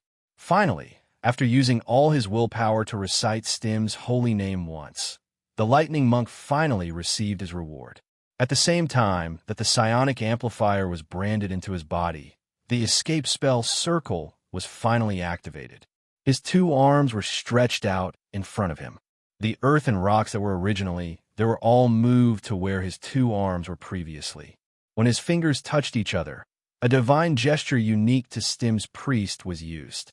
At the position he was pointing at, the earth and rocks in the fishman's petrified body instantly turned into pixelated modules, as if they were stacked one by one with building blocks. The lightning monk pushed forward forcefully, and the pixelated blocks collapsed layer by layer, scattering to the ground. Hiss! Air flowed in through the open passage, and the lightning monk took a long breath. He did not have time to care about the sand. He inhaled through his nose and mouth, and instead used the pixelation spell on the fishman's body once more. With a clatter, he finally got his flail and longsword dagger. Then, ignoring the fishman's violent reaction, the lightning monk directly broke out of the earth, literally, and gave his opponent a fierce blow with the flail. After turning into a body of earth and stone, the fat mayor was no longer as nonchalant as before after being hit by the flail this time. A large part of his body cracked, and a large area of cracks appeared on his face. When it rains, it pours. After taking a few heavy blows, the effect of the stone body potion ended. The man who had turned into a fishman fell to the ground. There was a big hole in his chest, and pieces of his body were missing. He looked like a broken doll. Swish! A long dagger was stabbed into his throat. Whoosh! It spun around with all its might. He directly cut off the fishman's head. His head, which looked like a fat fish, rolled to the side. The fat mayor finally died at the hands of the lightning monk. After doing all this, the lightning monk panted heavily, but he did not let down his guard. Because there was a bigger problem at the scene. The tilting tower built by the mayor of the city who had turned into a fishman seemed to have completed the final blood sacrifice. The blood of the fishmen and the craftsmen who had killed themselves because they were controlled had already gathered into a gurgling stream. As if it had a life of its own, it flowed to the surface of the pagoda and quickly seeped in through the cracks. The lightning monk looked at everything in front of him. His brain was spinning rapidly as he tried to find solution. Although he did not know the specific function of the tilting tower, he could roughly guess that all of this must have something to do with the demonic fish. It was most likely summoning that strange monster. Ramsey is already too chaotic now, the lightning monk thought to himself. If the demonic fish comes in again, I'm afraid this world will suffer the double torture of the Emperor and the terrifying strange monster from the ancient evil. My God's new plan to spread his faith will be blocked. Thinking of this, he no longer hesitated. No matter what price I have to pay. The lightning monk clenched the flail again. I must destroy this filthy creation today. After reinstalling the long dagger into the dark groove, the lightning monk held the handle of the flail with his right hand and pulled the spike chains together with his left hand. Blood flowed out from the wound. He smeared his blood on every sacred emblem carved on the flail. The great god of virtual games is with me. The lightning monk shouted the holy name of Stim and began to use the highest standard of holy show. Sincerity could move metal and stone. The moment the lightning monk finished his prayer, the god responded to the priest's request. A destructive light emerged from the lightning monk's body. It tore the robe he was wearing and shot straight into the night sky. The god is bestowing the priest with divine power. Standing at the top of the protruding promontory and looking at the beam of light beyond the mountains, the emperor's mind could not help but tremble slightly. He immediately used his authority to order the dog tamer, the tribulation general, take the army and march to the location of the beam of light. If you find the incarnation of the god, attack it immediately. At the same time, he himself also left the top of the mountain. The current situation was a little unfavorable to him. He had lost contact with 2 more tribulation generals, so the emperor had to prepare for their resurrection again. Right now, he felt like he couldn't split himself into 2 places. The 2 tribulation generals, the dog tamer and Shurgu, should not have divided their forces when the war was advancing, but now he did not have a good choice. In addition to the emperor, many other beings in the Ramsey Plain also noticed this beam of divine power. Of course, none of them could feel it as clearly as Topulo, who was next to the beam of light. The Lord of the Furious Ocean, who had been defeated by the dog tamer, was now wrapped in the dark leaning tower. He was just about to break the cocoon on his body and re-enter the stage of the Ramsey Plain. But at this moment, as a demonic fish, he actually felt an aura that made him feel extremely uncomfortable by his side. Foolish godslave. Topulo was about to explode with anger. He felt that there was a priest outside the cocoon who was using the highest level of holy show. If the priest was successful, the priest's soul would be cleansed by the surging divine power and turn into a god's body without self. But at the same time, it meant that the last seed of the demonic fish empire in this plane would be annihilated. It must be noted that after he was defeated by the dog tamer, he had spent a lot of effort and used part of his own flesh and blood as bait to trick a respectable fishman into performing a blood sacrifice ceremony for him to recover his strength. And now, the situation called failure seemed to have come to him again. A priest of the god had broken his blood sacrifice ceremony. This is the only way. His parotid glands bulged, and 6 follicles sprayed out from his cheeks on both sides, suspended in the middle of the viscous liquid. He used his tentacles to fiddle with these follicles one by one, and, at the same time, he began to chant a spell. At a speed visible to the naked eye, Topulo's body quickly shriveled, and he turned from a strong demonic fish into a salted fish that could not move. Those follicles were like bean sprouts that had absorbed enough water, growing at an incredible speed. Pop, pop, pop, pop, pop. After 6 consecutive cracking sounds, all 6 demonic fish hatched from the follicles.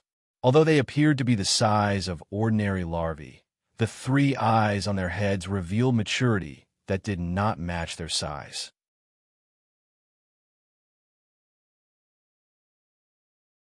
Chapter 749.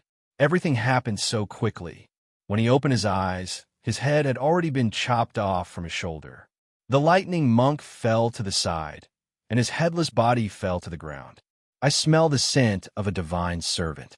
A demonic fish with a body as black as ink floated next to the lightning monk's body while waving his tentacles that were as sharp as blades. He used those tentacles to cut the lightning monk into smaller pieces of meat and sent them into his ugly mouth. I can't help it. He nodded to the tower-shaped object that was the same color as his body, which was a greeting to the other members of his species. I'll eat first as a sign of respect. After that, the demonic fish began to eat heartily. As for his companions, they only managed to come out of the Black Tower just as he was about to finish eating. They were not amphibious demonic fish like the first one that came out. They needed some time to adapt to the environment on land. Topulo has given us his memory. The demonic fish, who had eaten his fill, raised his head, looked at his other 5 companions, and then stated a fact in a cold voice. He is useless now. Maybe we can kill him and eat him? The amphibious fish's words were interrupted, and the one who spoke was his relative, who was also the oldest member of the 7 Guilds Council. In his latest memory, there are not only gods in this plane, but also the existence of the king of monsters that can be compared to gods. If the demonic fish empire wants to colonize this place, we can't waste any of our power. As he spoke, the demonic fish floated to the amphibious demonic fish and used his tentacles to wrap up some of the food that his warlike offspring had wasted and swallowed it. Following his actions, the other members of the demonic fish parliament followed suit and began to taste their first meal in Ramsey. For the demonic fish, memory was their most precious wealth. It was the hard currency they needed to trade with each other. In addition to inheriting the memory from their parents, they only had 2 ways: to trade with other members of their species or to devour other creatures to obtain precious memories. They could use these memories to learn new knowledge and seize more wealth.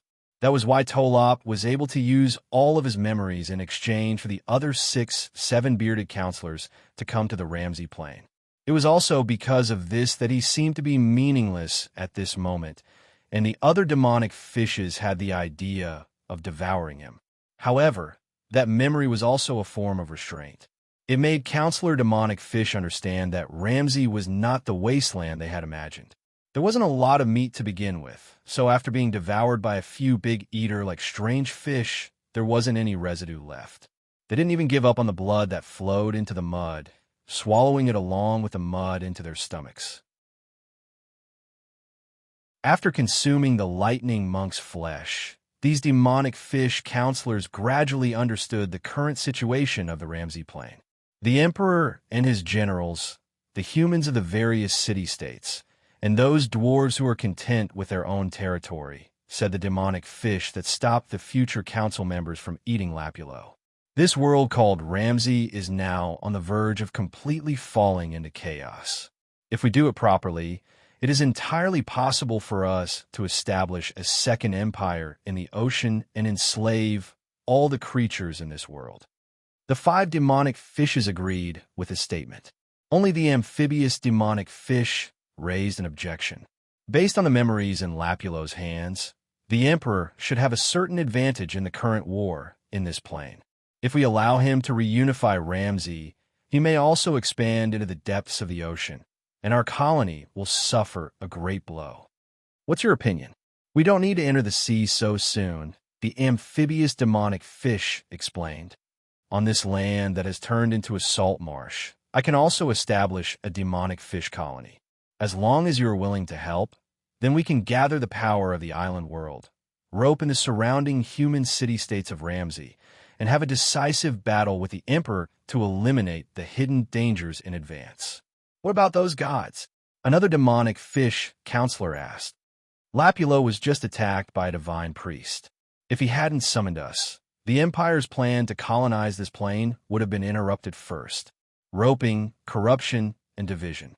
The amphibious demonic fish had already prepared a draft for these doubts. Our battle is not for the sake of fighting, but to expand our power in this plane. At the same time, attacking the Emperor is also an investment for us. We have to buy some time for the human city-states of Ramsey that are already in trouble. After their gods come to the battlefield, they will face a weakened Emperor, and then they will be able to defeat him quickly. At that time, we will have already established a new colony in the depths of the ocean. Moreover, the avatars of the gods can't stay in the material plane for long. After they leave, we will have no strong enemies here. He wasn't a violent demonic fish that was easily angered. To be able to become a counselor of the Seven Guild Council, in addition to his own strength, the amphibious demonic fish also had the meticulous logical ability that ordinary demonic fish lacked. In less than half an hourglass after arriving in Ramsey, he had already made a layout and proposed a very practical plan. Of course, the other 5 Seven Guild counselors were not stupid. They knew very well that if they used the power of the demonic fish empire in the island world to establish a stronghold in the salt marsh, it would actually strengthen the amphibious demonic fish. After all, only he could exert his full strength on land. But at the same time, they had to admit that the plan put forward by the amphibious demonic fish was indeed the most feasible. I agree with your proposal. The first to express his agreement was actually Lapulo. He had almost been swallowed by the other party just now. After recovering from the weakness of summoning the 7 guild counselors, he had just broken out of the cocoon of the Black Tower and immediately expressed his position. The Ramsey Plain is bigger than the island world. No matter how much we pay, as long as we can achieve the final success, then all the previous efforts will be worth it. Seeing this, the remaining counselors pondered for a moment and then expressed their agreement. After reaching a consensus, the 7 demonic fish immediately acted. The first thing they had to do was to replenish more food and restore their strength as soon as possible. Then they could open the gate to another world in the salt marsh faster. At that time, the Ramsey Plain would be able to witness the true heritage of the demonic fish empire that had been passed down for tens of thousands of years. In the night, 7 black shadows began to wander in the forest, wantonly killing and devouring any living thing they saw. The living beings who had just escaped from the flood a while ago were once again massacred. The hungry demonic fish were not picky about food at all. No matter if it was rats, insects, reptiles, fish, shrimp, any living thing with flesh and blood was their prey.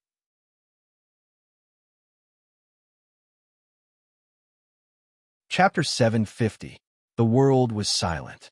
There were no angry shouts, no pain, no joy. Even the soft breathing of rodents could not be heard, not to mention the flapping of wings or the sound of heartbeats. Almost inaudible sounds like blinking or plants digging their roots into the soil did not exist either. No, it was not completely silent here. The sea seemed to be alive. Although it was more than 30 miles away from the coastline, it was very unusual for such a sound to exist. The waves were crashing against the ground, making a muffled sound that was completely different from the crashing of the coastal cliffs. The wind was blowing, sweeping across the yellow grass and rustling the bare branches of the trees. The dog tamer led the army of monsters through the flood that suddenly erupted again. Except for a few monsters that could travel in this terrain, the blazing shadow beasts, the raven men, the little monsters, and the half-flesh, half-machine chocobos all followed behind the raider general. He did not use his orc form, but walked on the ground in his original form. His lower body, which was made of magma, walked step by step, solidifying into the only path in the salt marsh. Thanks to the abundant power in his body and the continuous replenishment, he did not feel pain. Every time he felt a little tired, he would take out a piece of green energy crystal and swallow it. But he would get bored. This must be the trick of those stinky fish. The ember-like shell of the dog tamer's burnt offering demon shone with red and green light, like a walking lighthouse. I'm going to set off a volcano and turn them all into grilled fish. Although the emperor sent the raider general because he sensed the divine power disappeared soon after the dog tamer set off. Then the army encountered a flood and almost sank into the mud. The emperor did not stop, but only slightly changed his order. If the divine servants no longer exist, then eradicate the demonic fish. Because they're all parasites. They will pollute the world I will control. The dog tamer felt that this assessment was very correct. He hadn't had the time to use all of his strength in the last battle with the monsters. Now, He needed to fight to his heart's content to prove himself. He held the flame whip in his right hand, and in his left hand, he held the magic tool given to him by the Emperor, the skull of Potter. It was an illusion created by the Emperor's evil magic, and it was also known as the humiliation of the gnomes. He wanted to clean up the scum that had been smuggled into the Ramsey Plain. Waving the long whip hard, the tip of the whip rolled up a lot of trees that had been burned by the salt water. The dog trainer paved the way for him so that Magma Foot would have a more comfortable foothold when passing by. Not only was the army of monsters trudging forward, but they were also strategically encircling them. When the dog trainer set foot on the place where he first walked, the cooled magma finally circled around the salt marsh. To be more precise, it circled around the open portal that led to the bottom of the island world. "It's time for Hot Pot." The dog trainer's nostrils flared, and a cold sneer appeared at the corner of his mouth. He turned the flame whip into a spear and stabbed it into the ground. The accumulated salt water instantly danced, turning into steam and rising into the air. Tribulation didn't spend much effort. He didn't rely on the magic power in his body to maintain the heating process. Instead, he drilled through the Earth's crust and triggered the lava under Ramsey Plain. Like a pot of boiling soup, the salt marsh area surrounded by the dam quickly boiled. Smelling the disgusting smell in the air, which was a mixture of the smell of meat and the smell of the toilet, the dog trainer couldn't help but frown. With his hearing, he could naturally hear the movement from the center of the pot of soup. It was the screams of the monsters under the command of the demonic fish. "Fish hot pot is the worst. I have no appetite at all." The tribulation general waved his hand to drive away the stench in front of him. Then he shouted, "I have to add more seasoning for you." He stretched out his left hand, and green smoke came out of the eyes of Potter's skull and mixed with the water vapor in front of him. A large number of phantoms appeared out of thin air, and countless monsters rushed in like dumplings, desperately rushing to the center of the pot of soup. Strengthened by magic, these phantoms were all between reality and illusion. If the witnesses believed that they were real, then they would have real bodies in a flash, and the damage would be done. On the other hand, these phantoms would not cause too much damage. However, for the monster army that had just arrived in the Ramsey Plain and could only rely on the mucus secreted by the amphibian demonic fish to barely breathe and adapt to the land environment, they couldn't remain calm in the face of so many enemies. They were all frightened. Climb out of the boiling water. While waving his tentacles to mobilize magic power to protect himself, the amphibian demonic fish tried to use his psionic power to comfort the stricken army. "You don't need to be in the water to breathe now. Pick up your weapons." Watching some stupid demonic fish make a difficult choice between being scalded to death and thinking that they will suffocate to death, the seven-cheek counselor was furious. The main fighting force of the demonic fish empire was not only useless now, but could also become a burden. Because of their extreme fear, they would always believe the phantoms were real when they faced them. At this moment, the only ones who could still hold on were the armored monsters under his command. These creatures that were created by the demonic fish base and perfectly adapted to the land environment were the counselor's favorite subordinates. Relying on their thick shells, they used their bodies to build a platform for the monster army in the boiling water. But in this way, they had to crawl back and forth, constantly repeating from the bottom to the top to avoid being roasted. These powerful monsters had no way to exert their combat power. "You need our strength." Topulo, who had just stabilized the portal that had become unstable due to the underground volcanic eruption, said after a few other 7-guild demonic fish floated over. Of course, there must be an equivalent exchange. The other counselors who were old fishes also sneered, the meaning of which was self-evident. The amphibian demonic fish counselor roared helplessly. "I'll use the 500-year memory of the evolutionary slumber that made me an amphibian subspecies in exchange." Following his words, 6 glossy black bubbles immediately sprayed out from his cheeks. 1 fish per fish. The 6 demonic fish base did not hesitate and immediately caught them separately.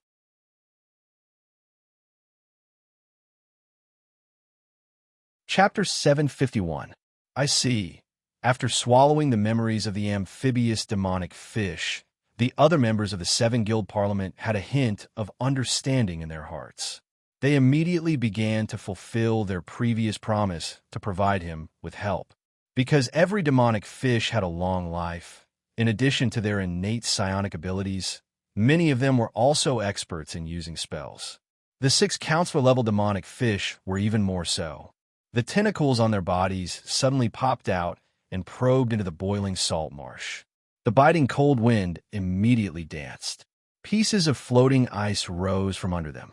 One of the counselors who ruled the floating ice ocean of the island world was even more proficient in this, and the floating ice he created was large and thick.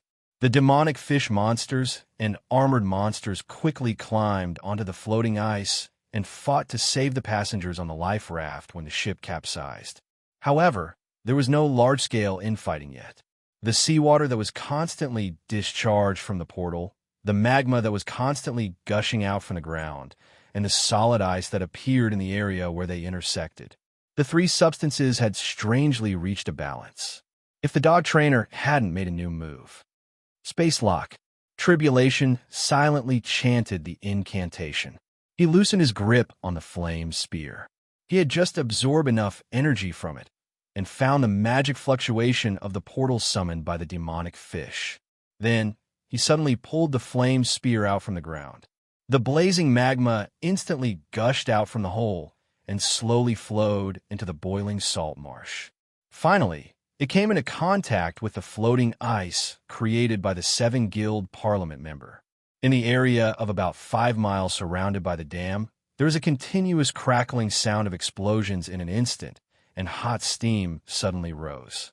When all this disappeared, Tribulation waved his hands suddenly. A strong wind was generated out of thin air and blew away the smoke that lingered. Everyone attack. Leave no one alive.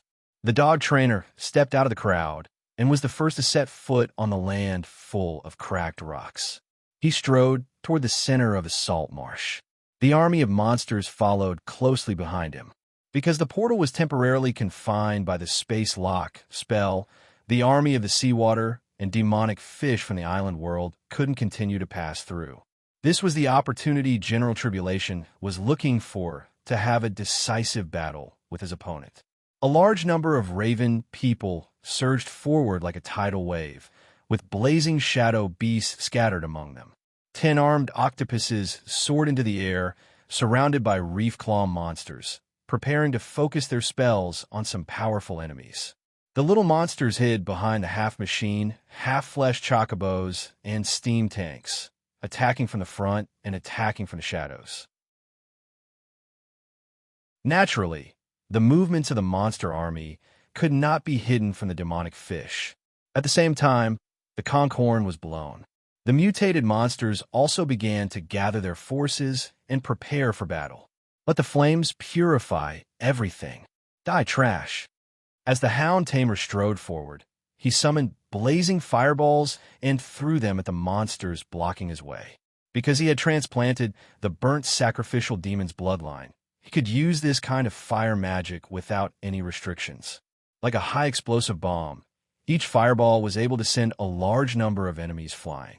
If they were not lucky enough to be hit by the fireball, they would instantly turn into 17 or 18 pieces, even if they had thick carapaces.